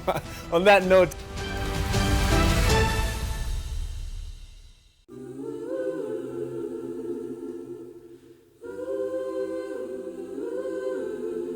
moving is crucial for healthy living. Let's move, let's move, let's move. We don't stop. So let's move. Register for the Diamond 10K Nairobi Run. And let's run together on the 5th of April. You can win one of the many cash prizes or diamonds. Come on guys, let's move. We don't stop.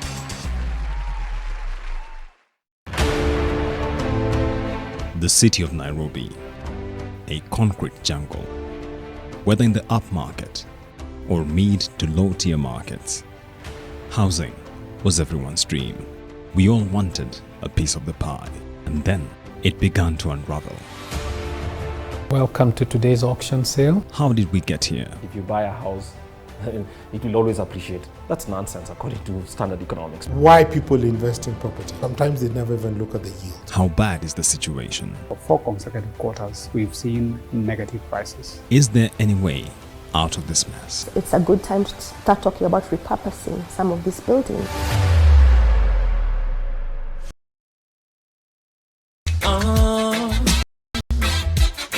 And them say, here comes trouble, here comes the danger, sent by the Savior, welcome the Rasta youths. I and I start recruit soldiers for Selassie army. Here comes trouble, here comes the danger, welcome the Savior, welcome the Rasta youths. They're not for artists, and they're generation in the heart.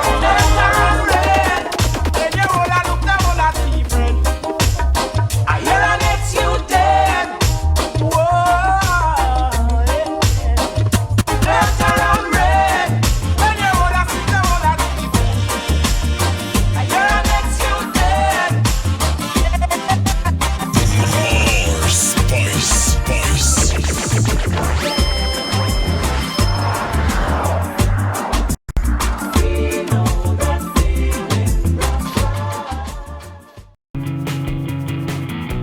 Hiyo maneno ya kucheza na mfanyikazi wangu mtanikoma, aipehi.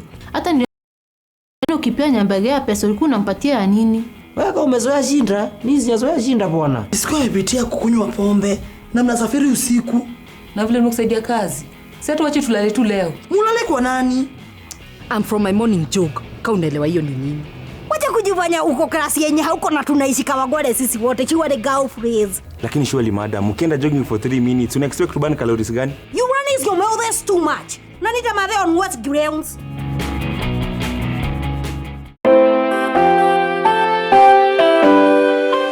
Seeing other people accomplish great things. My friend keeps telling me, you're so brave, you're so courageous. Overcome even greater adversity. I remember every single moment when I saw her suffering, and I just knew I'm losing my mom. And hearing their inspirational stories. If that child cannot talk, if he cannot hear, appreciate that gift. Gives us hope. Life will throw so much at you, but just be adaptable. Crime's the poor. Crime is not cool. Come take this journey with us every Saturday on Unscripted from 8 p.m. only on NTV.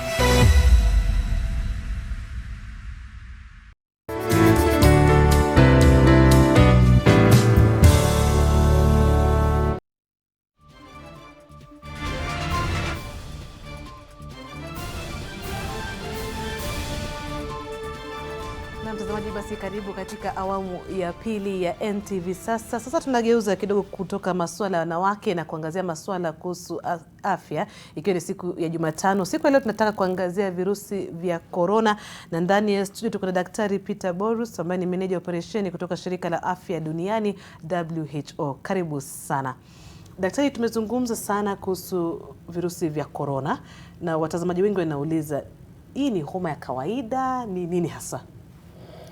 Asante sana. Kwanza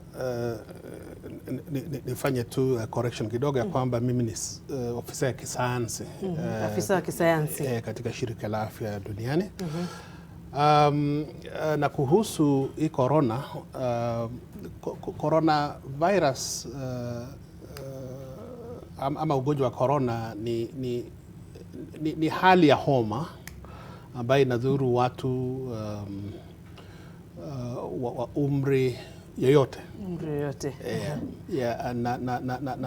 Na vile tulisikia kutoka mitandao na katika vitu ya habari, vyombo vya habari, hii ugonjwa wa corona ilianza Uchina na sasa inaanza kuzambaa katika mataifa mengine. Na maana unasema ni kwamba ni homa, mtu atajua vipi kwamba dalili zake ni gani basi tofauti na tu homa ile ya kawaida? Kwa mfano kama mimi nimekuwa na homa kwa zaidi ya sijui ni mwezi mmoja, utajua vipi sasa? Ugonjwa wa corona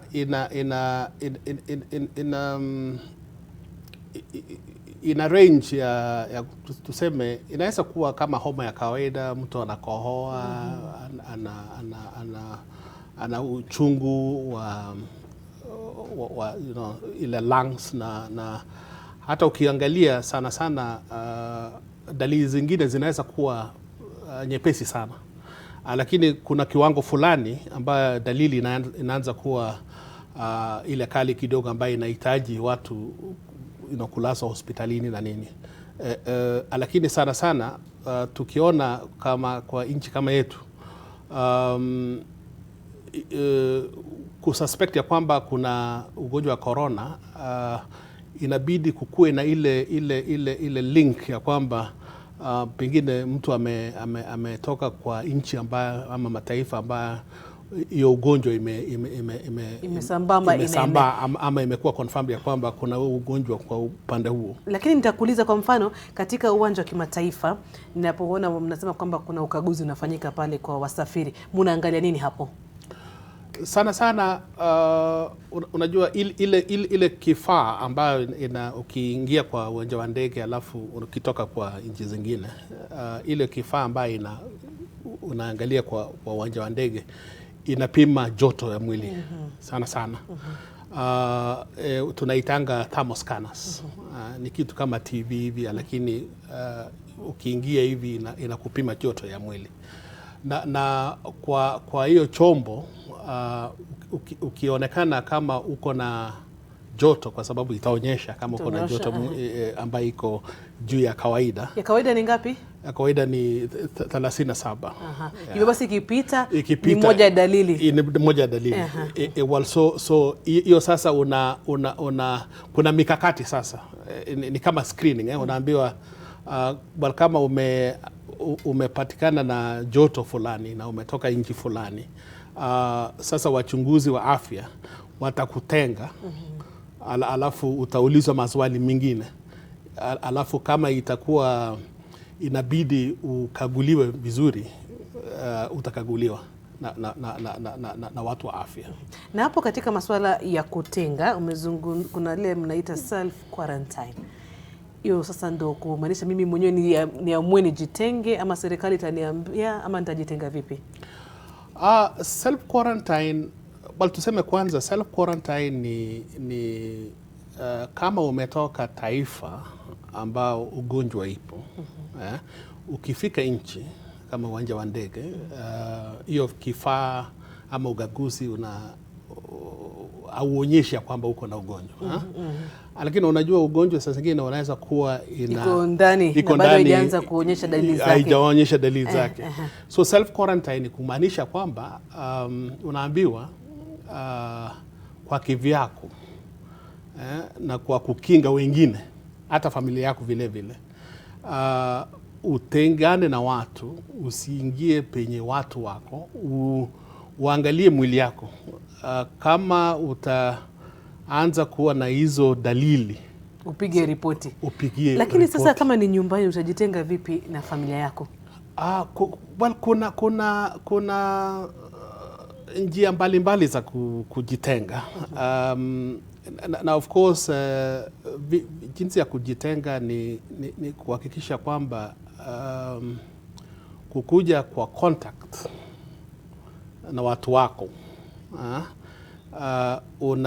unaweka mikakati fulani na hizo mikakati, for example, tuseme kwa mfano tu, ukiingia nyumbani kawaida, unajua lazima usalamia watu, ubusu watu, nini.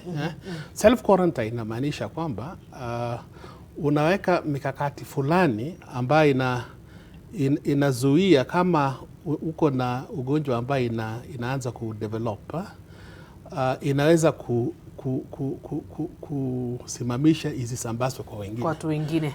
So tuseme huko nyumbani kawaida sana watu oshi mikono, watu wanasalamiana, nini.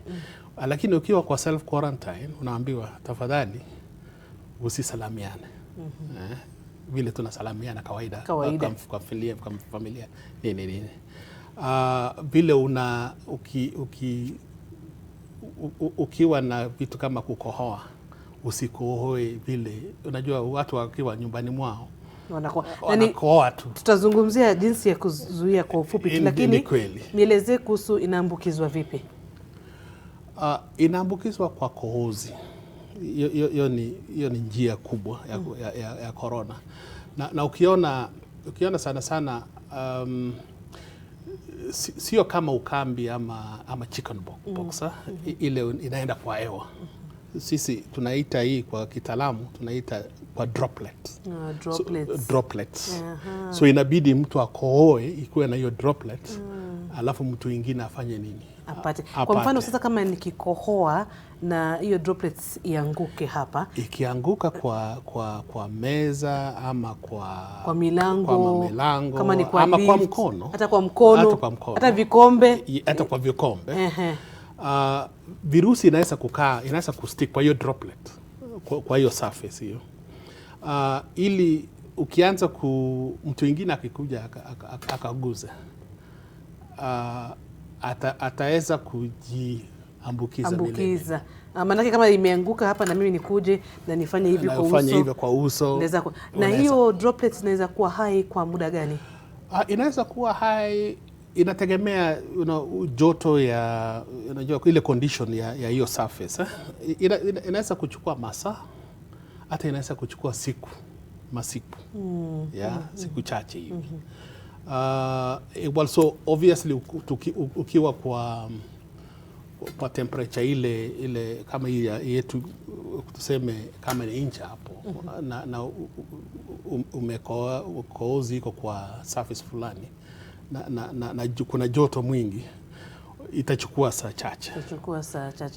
Kwa sababu virusi itaanza kukufa. Na hapo katika joto, manake kumekuwa na dhana kwamba kutokana na hali ya anga Afrika ndiposa tujiona Waafrika wakipata virusi vya corona kutokana na hali yetu ya anga. Sijui kama ni ukweli. Wanaposema myths. Hiyo ni myths. Hiyo ni myths. Unajua kuna myths mingi sana. Na myths moja ambayo ilikuja juzi ilikuwa Waafrika hawawezi kupata corona. Lakini hiyo sio ukweli. Corona inaweza pata kila moja. Mweusi, mweupe. Kuna watu ambao wako kwenye hatari kama ni wazee, watoto, ama mtu ambaye ako na ugonjwa mwingine. Tuseme sana corona inaweza pata kila mtu. Hiyo ni ya kwanza.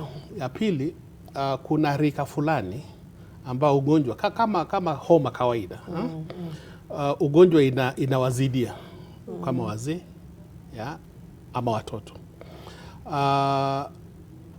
Lakini kwa sababu kumekuwa na visa vingi sana kwa Uchina kwa hii maneno ya corona, lakini hatukuwa na hiyo tunaitanga kwa kimombo risk groups. Ilikuwa imeenea kwa karibu kila mtu. Karibu kila mtu. So kawaida tunasemanga watu wazee, watoto huwa kwa higher risk, ama watu ambao wako immunocompromised nini. Lakini vile tumeona kwa hii infection ya Uchina, imekuwa ina affect kila mtu. Na hali ya anga kama nilivyokuuliza, kama kwa mfano viwango vyetu vya joto 26, 27, tukumbuke ya kwamba joto la mwili ni 37. Na virusi inaweza kuwa pale ndani.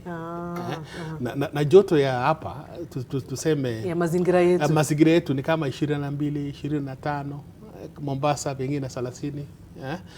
Lakini sana kiwango ya joto haiwezi kuzuia ugonjwa wa corona isisambazwe. Itasambazwa. Yes. Tukija katika kuzuia, mengi yamesema. Unajua mimi nilikwenda nikanunua mask hii.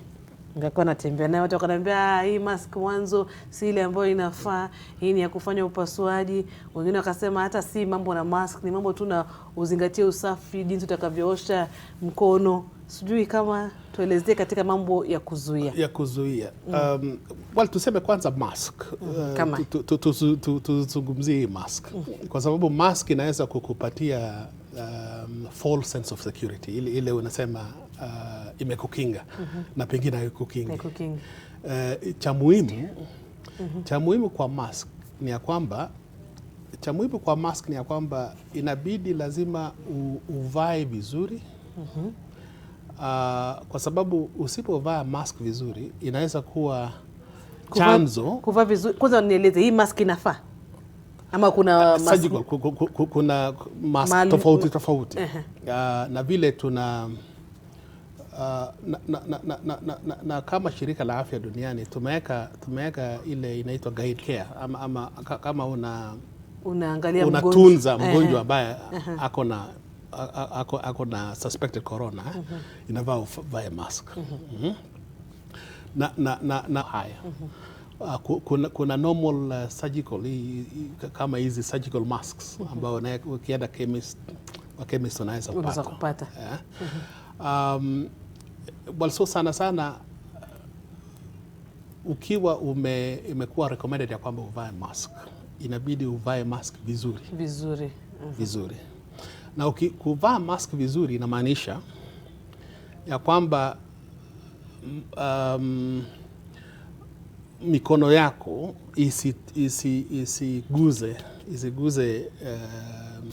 penye mdomo iko ama penye mapua iko. So that ukivaa mask unavaa vizuri na inakuwa iko safi. Na inakuwa safi. Na ikianza kuwa na ile uzito ya maji, tuseme dampness, unaitoa na uitupe. Na kuitupa unaitupa vipi? Unaitupa penye unaweka kwa taka, lakini unahakikisha kwamba hata ukifanya hiyo mikono yako ikuwe safi. Haya, na kama sio kuvaa mask, njia mwafaka ya kuzuia corona ni gani? Ile mnapendekeza kulingana na WHO? Tuseme tukiangazia ile steps, ile steps, key steps, ni personal hygiene. Hand wash particularly. Na sasa nataka tuje hapa kwa hand wash, unionyeshe tu. Manake unajua kuna watu wengine, Steve atanisaidia na maji. Nafikiri kuna watu wengine tukisema hand wash. Yes. Daktari, nafikiri utasimama. Ni usimame pande hiyo. Okay, hamna shida. Anaweza simama pande hiyo. Unaposema hand wash, naosha mkono vipi? Kuna wengine hawatumii. Ni lazima nitumie sabuni? Tumia sabuni. Hiyo ni kitu maana sana. Na kama washikadau wa afya, atusemi sabuni fulani. Bora ni sabuni. Na ukiosha ufanyaje? Ukiosha, baada ya kuosha, kama uko na vifaa kama hand sanitizer itakuwa mzuri. Haya, sasa kama nimechukua sabuni yangu. Kama umechukua sabuni yako, kwanza kuna sehemu mbili. Usichanganye sabuni, uniweke. Usichanganye sabuni na maji. Tumia sabuni vile iko peke yake kwanza. Uirap kwanza, kwa sababu ile kohozi utakuwa nayo itaenda kwa palms yako. So hii part kwanza ikuwe sawa. Alafu ukishafanya hivyo, unahakikisha kwamba katikati ya vidole iko sawa. Huku. Okay. Ya mwisho unaweza sasa kuleta kwa upande huu. Na hivi. Walsoda kila sehemu ya mkono. Si ile tu haraka hivi umeweka na walsoda kila sehemu ya mkono ikuwe safi. Na muhimu hapo umesema usichanganye sabuni na maji. Baada ya hapo sasa unaweza kuosha vizuri. Kuosha vizuri hivi. Kwa polepole tu. Kwa polepole. Na kuhakikisha unashika kila sehemu. Alafu kuhakikisha kwamba ukisha kama uko na ile serviette ya kawaida unaweza kupanguza nayo. Okay? Lakini usianze kujipanguza nayo. Kwa sababu ukijigusa tena unaweza kutransfer hiyo uchafu ambao uko nayo kwa mikono tena. Na kama uko na ile dryer kama ile kwa ofisi vitambaa iko sawa. As long as hiyo vitambaa isikue na dampness na uchafu. Na as long as also ya kwamba unajua saa zingine hizi vitambaa inatumika na watu wengi. Also ikitumika na watu wengi, ukienda nyumbani mwetu utakuta mimi natumia, mwingine anatumia na bado kuna kuwa na uchafu na inaanza kuwa accumulate uchafu. Na sasa kama ndi hiyo sasa umesema natumia hiyo tissue ama kama ni serviette ama ni serviette ama tissue ama serviette. Kwa sababu ukitumia hii inamaanisha kwamba ukishamaliza unazitupa. Unaitupa. Also hakuna mtu mwingine atakuja unaziweka tu hapa tu chini. Hakuna mtu mwingine atakuja kuguza hiyo. Na inapokuja katika sanitizer.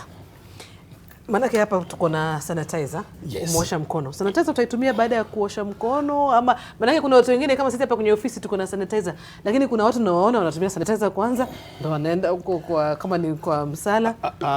Tuseme wengine wanatoka msala hawajaosha mkono na maji na sabuni wanatumia sanitizer. Tuseme sanitizer haiwezi kutoa uchafu. Hiyo ni kitu ya kwanza. Sanitizer inaweza kwa sababu sanitizer mingi ukisoma ile habari ya sanitizer utaiangalia most sanitizer ziko na alcohol based compounds kwa sanitizer. Lakini ukitumia sanitizer haiwezi kutoa uchafu. Haiwezi kutoa uchafu.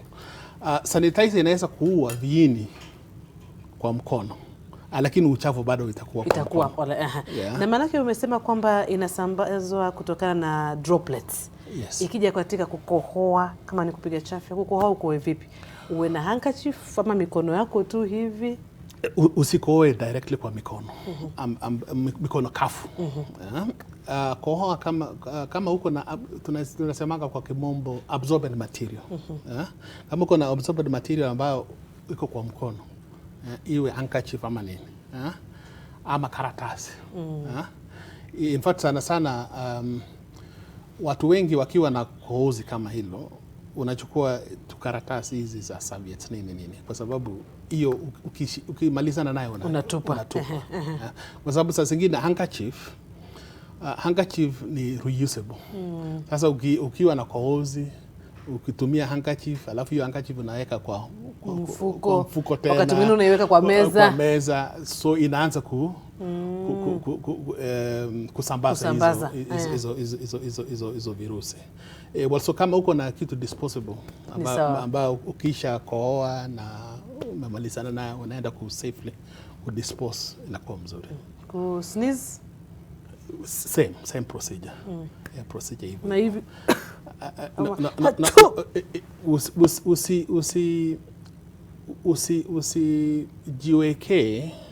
usijiweke kwa either hiyo madroplets ama nini kwa mwili yako, kwa mikono, kwa sababu utasambaza.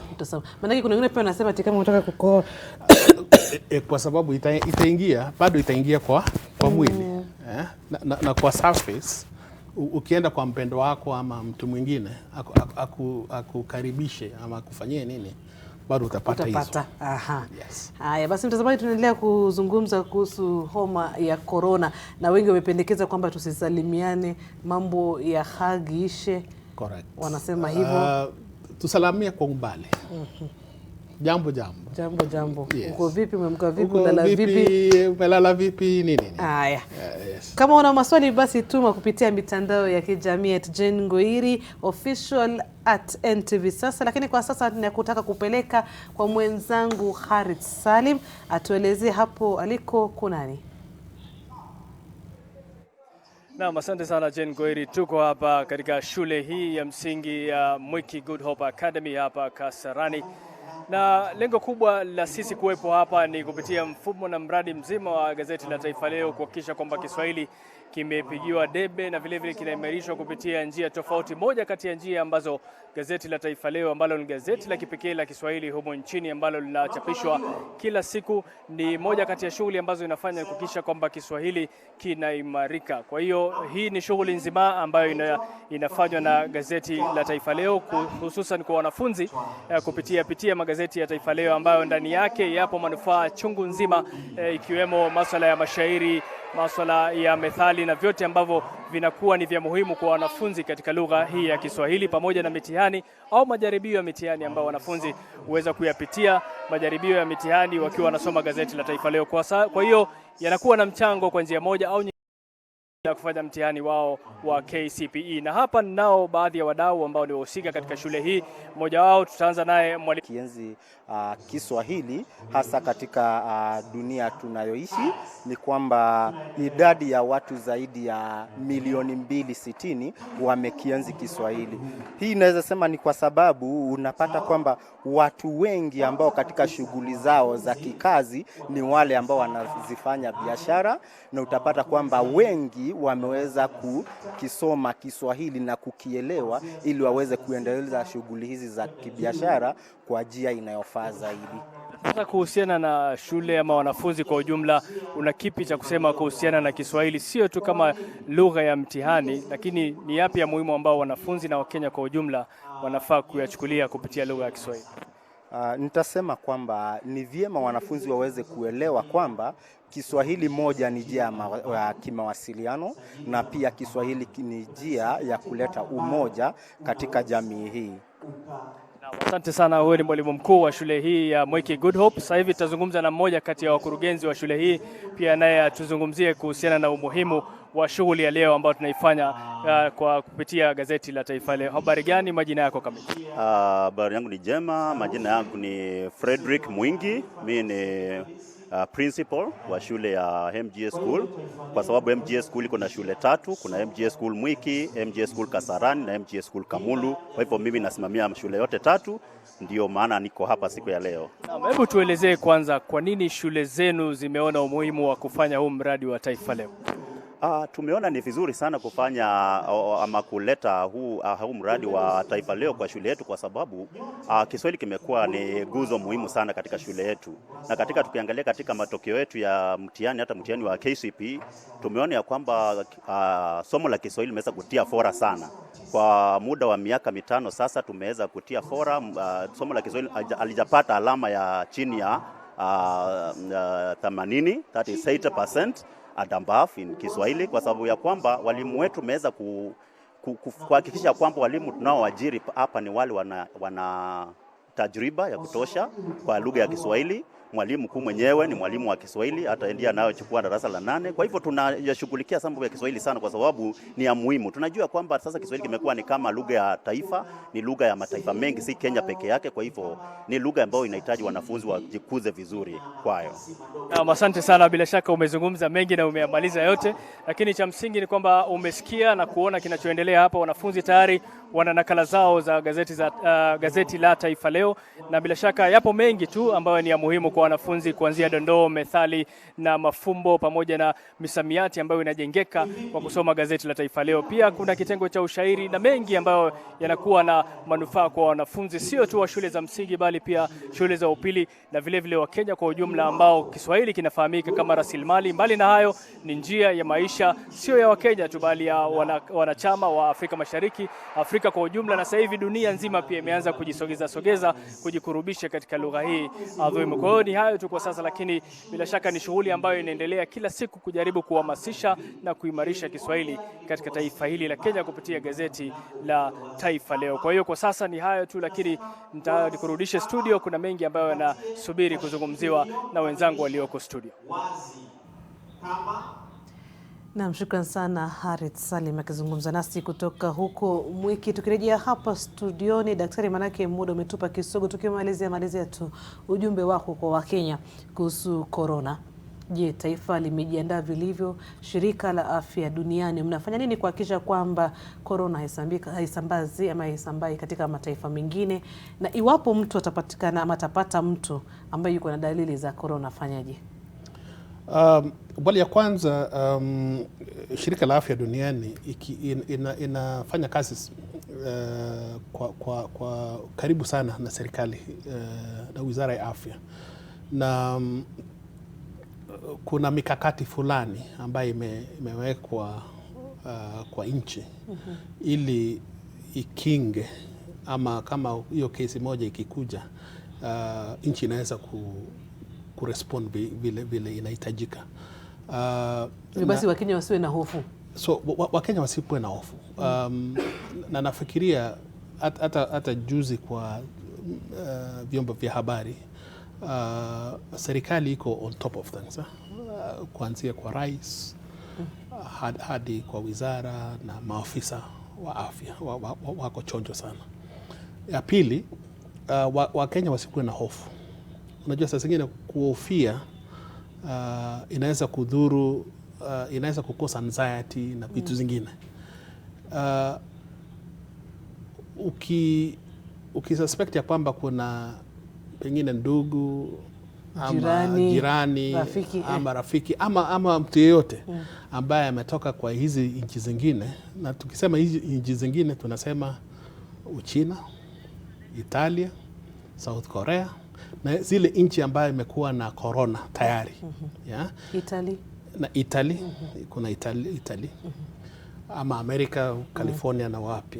Ya kwamba kuna mtu ameingia kwa nchi na haja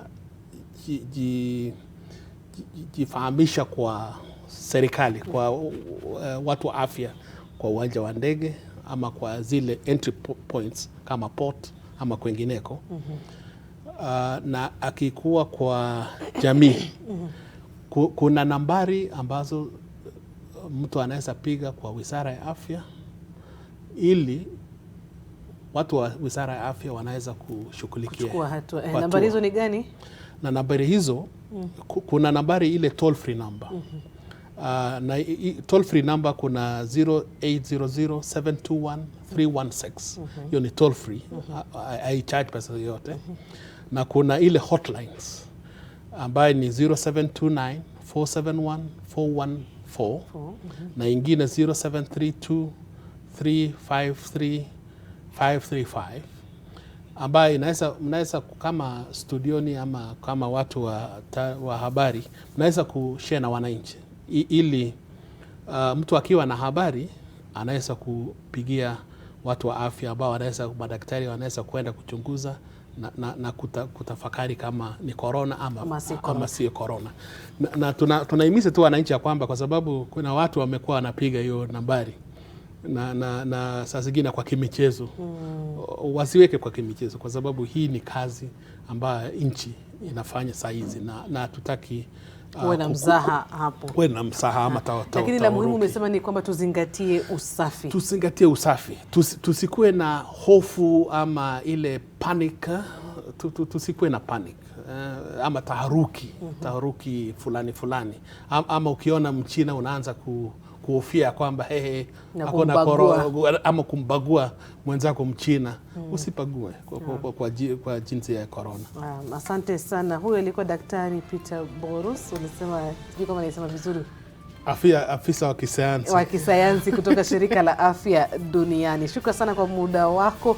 Ni hayo tu katika NTV. Sasa tunatumai kwamba umemakinika na kujifunza mengi zaidi kuhusu homa ya corona. Naitwa Jane Gweri, kwa heri. Asante.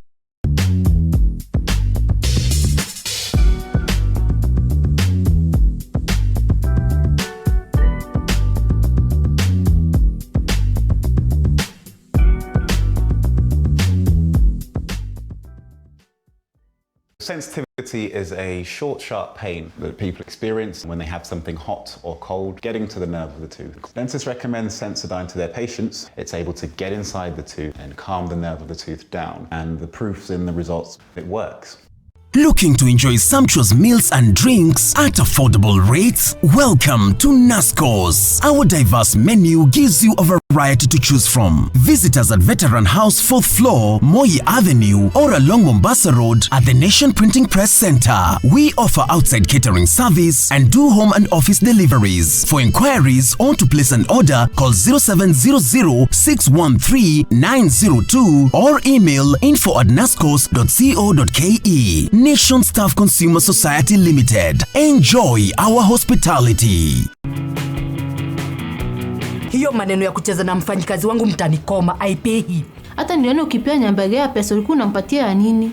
Wewe umezoea shinda, mimi sijazoea shinda bwana. Sikuipitia kukunywa pombe na mnasafiri usiku. Na vile nimekusaidia kazi. Sasa tuache tulale tu leo. Unalala kwa nani? I'm from my morning jog. Ka unaelewa hiyo ni nini? Wacha kujifanya uko klasi yenye hauko na tunaishi kama gwade sisi wote. Chiwa the girlfriends. Lakini surely madam, ukienda jogging for 3 minutes, una expect to burn calories gani? You run your mouth, that's too much. Nanita madhe on what grounds? Inda kupimara gapi things are thick. Thika kama yeye penzi lenye umepaka kwa macho. Na wewe, unamjuaje? I was his fiance. Cheka storo kibao na 200% storo bonus. Piga simu zaidi, tuma SMS au nunua bundles ufikishe target yako leo. Isitoshe, pata 50% extra airtime unapo top up na kupiga *544*2* amount hash. Safaricom, for you.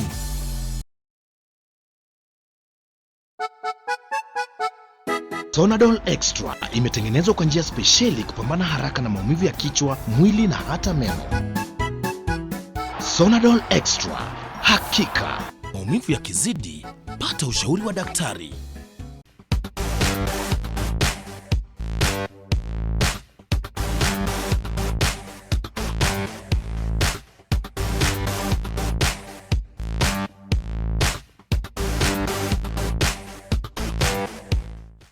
When you're facing stubborn stains, you're always in a fierce fight.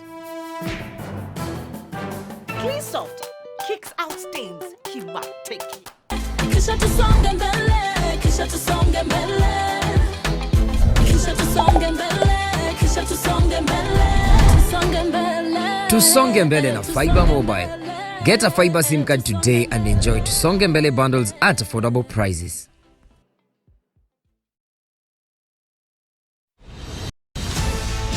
Welcome to Press Pass. Naangalia TV ninaona habari zangu. Napata news updates kutoka Google. Sana sana online inakuwa sawa sawa. Are we ready to transfer that audience? People don't really trust social media. They will always go back to the traditional media sources. The bashing of the media has become fashionable. I was chased from the field because of politics. He says, wapi mtu ya gazeti, a nation. I innocently lift my hand. And I think he threw the room at me. Fimbo ya nyayo. I am Mark Masai, the bald, shiny man who brings you Press Pass every week. Press Pass. Accountability to the Fourth Estate. Elizabeth, you shouldn't be teaching. I mean, I can't think of anyone less suited to being a teacher. There is no way that LeBron will ever beat Jordan. Call me when LeBron has 6 championships. That's your only argument? It's the only argument I need, Sean! Now, who has the answer to my question? You, Chubbs. He's, Whoa, wait! Twilight, what do we talk about in class? Don't throw at her, throw through her. Hit it, hit it!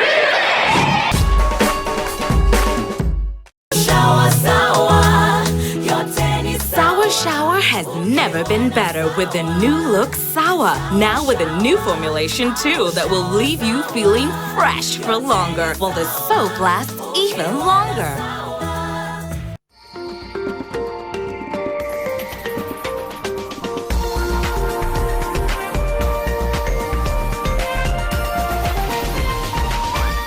This is NTV.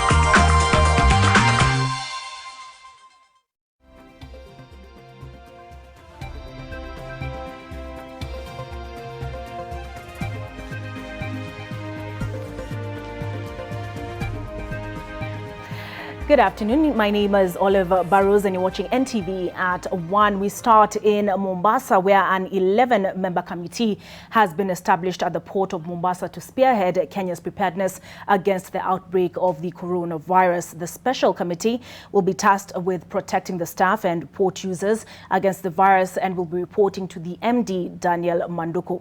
Kevin Mutai joins us live from Mombasa. Kevin, have you been able to establish who these 11 members are?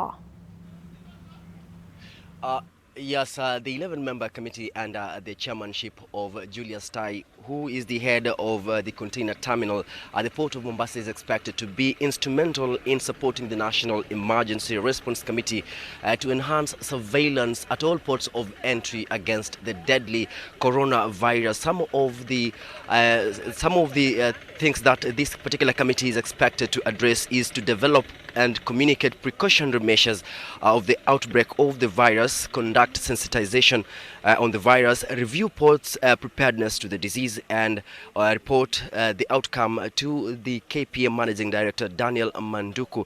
The committee will also be working hand in hand with the Ministry of Health in identifying isolation centers, not only here in Mombasa, but the entire country, and will also be giving submissions to their findings, and of course also any possible reported cases that will be discovered at all ports of entry will be reported to the Ministry of Health through the office of the Managing Director. And as at now, we are also reporting that the Managing Director, Daniel Manduku, has temporarily suspended or cancelled all official international trips as a mitigation measure against the virus. And of course, we informed that those who will be going for mandatory trips will have to seek clearance from his office. And we've seen that since the outbreak of this virus, Olive, it has affected operations at the Port of Mombasa. And according to statistics that we received this morning from the facility, is that we've seen even the number of cargo vessels arriving at the Port of Mombasa has declined. For instance,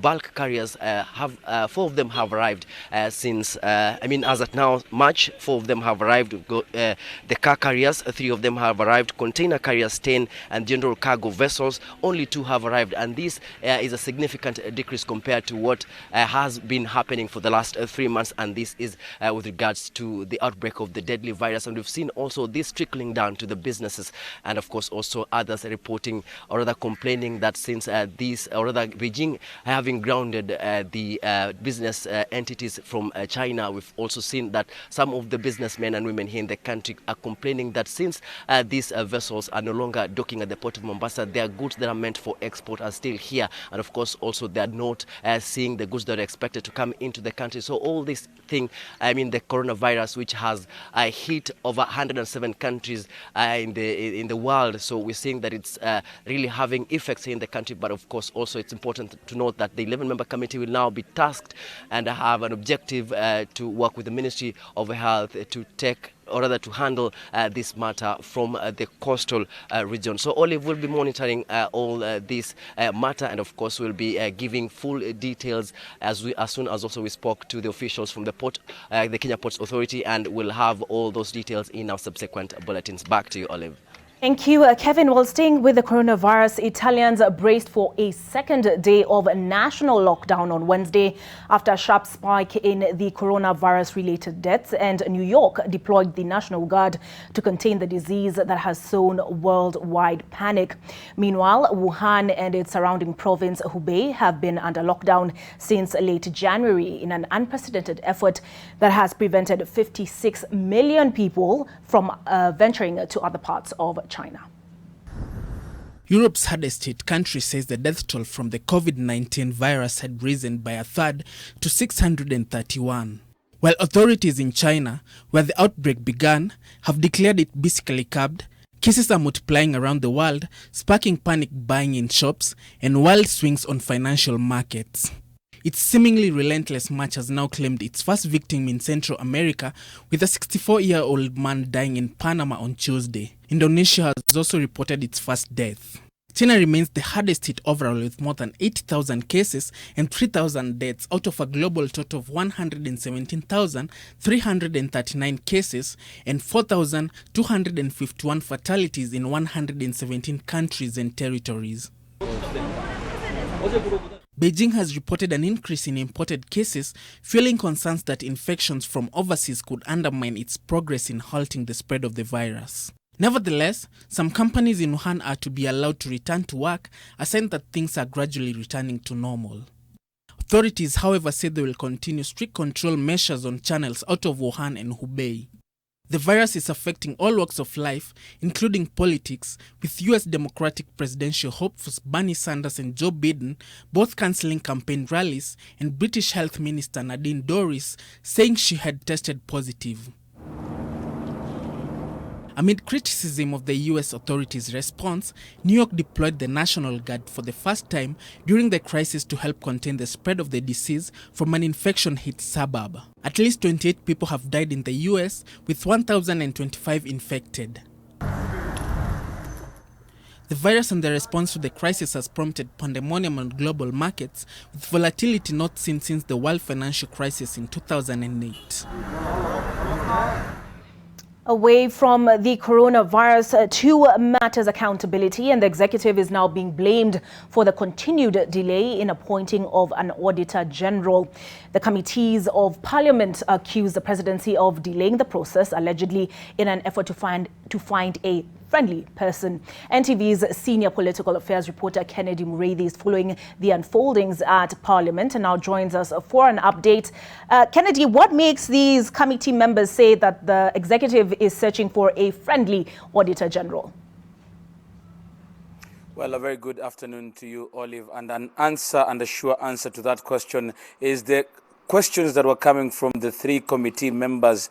That is the three committees. That is the Committee on Public Accounts, the Committee on Investments, and also the Committee on Special Funds, who are in this particular room.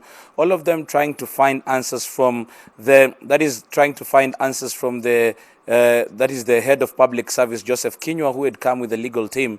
And all of them are of the opinion that this process has been flawed from the start. It has been 8 months since they started recruiting, that is the next Auditor General, and they do believe that this process is being controlled by the presidency, as even the selection panel that was put in place to make sure that we do have an Auditor General has even remained secret. These committee members were revealed to this particular team probably in the course of this week, and all of them were of the opinion that there were 17 people who showed interest in this particular job, and none of them was given an opportunity even to, or the three names that were forwarded to the presidency, the people who got the highest marks were actually, according to the committee members, are not friendly to the system. And this came out today when the members of these three committees who sat here were of the opinion that the government must be very careful with regards to how they drive on this conversation, as they do believe that it is not possible that out of 17 applicants who were vetted by this selection panel, none of them could actually make it to the cut. These people, actually the 17, are even according to the information that we have, is that some of them were even very senior members of the Office of the Auditor General. So they do not understand how these people who were brought here could not have made the cut. Actually, some of the members, including that is Shabil Shakil, is saying that there is interest that is being drawn from the deep state. Actually, that is what he called it, that there is an intention that they make sure that somebody who is going to be there is somebody who is friendly to them. According to Joseph Kinyua, he says that it is not all lost. There is somebody who could be found out of the 17 people, but not in the top 3. That is not number 1, number 2, or number 3. So, according to him, who spoke here and addressing the members of parliament, he was of the opinion that they will go, but they will only go for the second best. Second best now means that they will be going for that person who was either number 4, number 5, or number 6. And these are the names that are going to be submitted probably to the president. As some of the members who were in this committee Committee were of the opinion that if we do start this process again, then we'll be looking into spending so much of public resources in a process that they do believe should have been completed a long time ago. So it has been a back and forth with regards to recruitment of the next Auditor General, and they do believe that their frustrations are coming from a point of view that Parliament should have been involved from the word go when it comes to this matter of recruiting the next Auditor General. They do believe, yes, the President has the prerogative of appointing or a selection panel, but they do believe that even if they do have this, then that process should have been driven by Parliament to make sure that we do have someone who is suitable. Tomorrow, they do expect an advisory from the court with regards to whether the timelines were passed, as Parliament believes that timelines were passed a very long time ago. But they do believe that that advisory is going to give the direction. Today, the Head of Public Service, Joseph Kinyua, was very guarded with regards to how to proceed with this matter. But they do believe that, if anything, tomorrow they have called the Attorney General to shed more light on this, because he is believed also that some people in his office were part of the selection panel so that they can find a lasting solution. But as it stands right now, Olive, they do believe that the executive has been really meddling with regards to the recruitment of the next Auditor General, but they do know, they want that when they come up with a report, it is going to be reflective of those particular comments. Olive, just before I go and hand over to you, there are also concerns that one of the applicants also died. So this information is coming up, and they want to look at it very critically. Back to you, Olive. All right, thank you, Murithi. Murithi there with the intrigues surrounding the appointment of an Auditor General. Now, the Competition Authority of Kenya has kicked off a 3-day sensitization campaign in Nyanza and Western Kenya to promote basic consumer rights ahead of this year's World Consumer Rights Day, scheduled for March the 15th. Here now is Okusa with the latest from the drive, which we are made to understand is making its way to Awendo town in Migori County. Okusa, has your awareness as a consumer been raised? Of course, Olive, my awareness as a consumer has been raised. In fact, it is quite an insightful and beneficial drive happening here in Awendo. And of course, just as you mentioned there earlier on, they were in Rongo township, where another sensitization forum was held between the staff or members of the Competition Authority of Kenya, and some engagement sort of with the residents of Rongo, where they were taken through a raft of issues regarding their rights as consumers. Of course, some of the highlights is being their rights to information, especially when it comes to products or goods and services, of how they can benefit from certain types of the rights that Competition Authority is trying to sensitize them about. Of course, again, also featuring during that promotion at Rongo was the consumer's right to protection, issues to do with safety, health, and of course economic interest also featured there. We managed to speak with the manager in charge of consumer protection, that is Mr. Boniface Kamiti, who took us through the mandate of Competition Authority of Kenya, saying there that one of their key mandate actually is to promote basic consumer rights, and at the same time ensure that those rights are protected and respected. And this also went ahead to just explain to us the importance of the commemorating or marking the World Consumer Rights Day, which, as we've also mentioned there, is supposed to happen on 15th. That is, should be on Sunday. And again, Mr. Kamiti also explained the reason why they have chosen Nyanza and Western, specifically Migori and Kisumu, for this particular drive, saying there that they have come to realize, going by the recent developments in terms of pollution of water bodies in this particular region, especially on Lake Victoria, they saw it wise that this sensitization campaigns will be held in these particular areas to sensitize the residents on the products that come out of the lake. We are talking about fish and, of course, the water that is used by nearly all the households in this region. So that is basically, in a nutshell, what has been going on here. From here, they'll be heading to Migori town and then proceed to Kehancha, that should be in Kuria. And again on Friday, the caravan will head to Kisumu and finally to Kakamega on Saturday. And of course, all this will culminate into celebrations to mark the World Consumer Rights Day, to be celebrated on Sunday, that is the March 15th. Remember, these celebrations have been happening for the last 37 years. They were incepted in 1983, and every year the whole world come together to mark the World Consumer Rights Day across the world, that is. Back to you, Olive. Thank you, Oko, and he's keeping track of that caravan of the Competition Authority of Kenya. Now, to the news coming out of the courts, and the Anti-Corruption Court has warned accused persons charged alongside the Samburu Governor, Moses Lenol Kulal, against accessing documents from the county touching on matters pending before the court. Trial Magistrate Thomas Nzioka said it is against the court's order for the accused to access the county offices or interact with prosecution witnesses. The warning came after their lawyer, Paul Nyamodi, raised the issue with the court over an ongoing investigation while the matter is still in court. The lawyer says the EACC wrote to the county secretary and the county project coordinator under unclear circumstances. The court said EACC officials should always inform the lawyers when they're communicating to the county.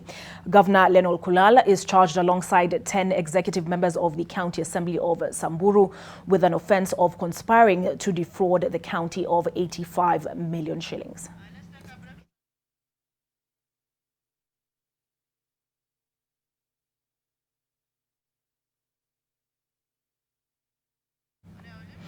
We are only in the third month of the year 2020, and the red flag has been raised about the state of food security in the country. The combination of extreme weather, the invasion of locusts, and the general failure of some of the mitigation projects aimed at improving food security, like irrigation, paints a grim picture of what has become a perennial challenge, and that is ensuring the provision of adequate food for the citizens. Is the government reading these signs and preparing to mitigate the food challenge? NTV's team coverage tonight calls the government to answer the question, where is the food? Dry and empty hands, reflective of the land. Where is the food? Watoto watano wako kwa kiwango tunaita Zafia acute malnutrition. There are those people, whether there is food in Kenya or not, will not afford. The question still shall rise, where is the food? Tukashindwa kazi ya serikali gani? Hizi mea zinakula ndio tunategemea. We have a complete roadmap on how to manage locusts. Ni masikitiko makubwa, yale makusudio yote ya mradi huu ni kwamba hajafanikiwa. Pesa ya serikali ni ya mwananchi.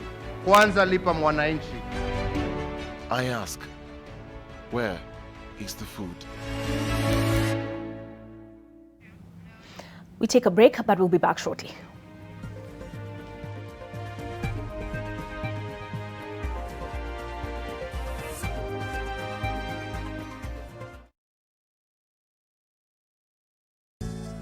For as low as 80,000 Kenyan shillings rent to own, 6-year payment plan with 0% interest, get yourself a 3- and 4-bedroom apartment in South Sea, Rumi Road. This is Rama Heights Apartments by Rama Homes Limited, luxurious stylish apartments with world-class amenities. Join us on Saturday, 14th March at Boma Hotel in South Sea for the launch of these exemplary apartments from 8 a.m. to 5 p.m. For more information, call us on the number 0709 658 000. Rama Homes Limited, bringing luxury home. Fit Me Foundation from Maybelline, New York.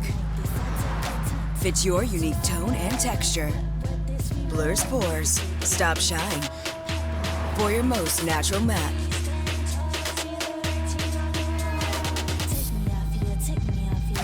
Fit Me Matte and Poreless, only from Maybelline, New York. Be not afraid of greatness. Some are born great, some achieve greatness, and others have greatness thrust upon them. William Shakespeare. Registration for InterSwitch Spark Kenya 2.0 science competition is on and closes on Sunday, 10th May 2020, ahead of the national qualifying test on Saturday, 16th May 2020. To switch a future, visit www.interswitchspark.com and register your best 6 Form 3 students for a chance to win 2.5 million Kenya shillings worth of university scholarships, including monthly stipends, and the bragging right as the best STEM student on InterSwitch Spark Kenya 2.0 science competition, powered by InterSwitch, transaction solutions you can depend on. New Blue Band peanut butter. Made with 100% pure peanuts and a good source of omega-6. Grow healthy and happy kids with New Blue Band peanut butter. Elizabeth, you shouldn't be teaching. I mean, I can't think of anyone less suited to being a teacher. There is no way that LeBron will ever beat Jordan. Call me when LeBron has 6 championships. Is that your only argument? It's the only argument I need, Sean! Now, who has the answer to my question? You, Chubbs. He's, Whoa, wait! Twilight, what do we talk about in class? Don't throw at her, throw through her.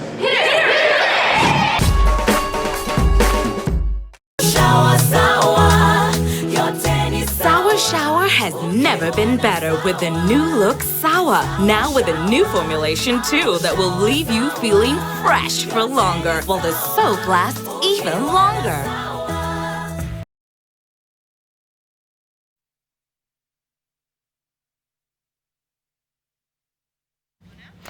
Glad to have you back. You're watching NTV at 1 for a bit of news coming out of the business world. And the Cooperative Bank of Kenya is set to acquire the entire business of Jamii Bora Bank Limited, making it the latest Tier 1 bank to acquire a struggling lender. The Central Bank of Kenya welcomed the move, which is still subject to regulatory approvals, deeming it as one that will stabilize the banking sector in the country.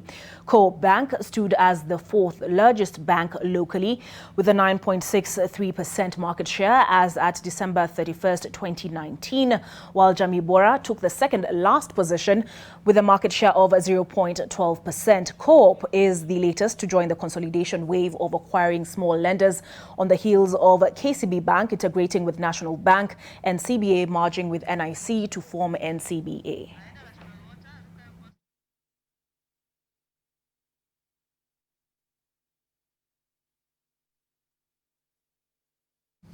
The Water and Irrigation Principal Secretary Joseph Irungu says there is an urgent need to increase the country's water storage capacity to meet development needs. Irungu says water coverage in the country is still wanting, with 38% of Kenya's population not yet served. Effective planning was identified as key in the implementation of projects and achievement of universal access to clean, safe water by 2030.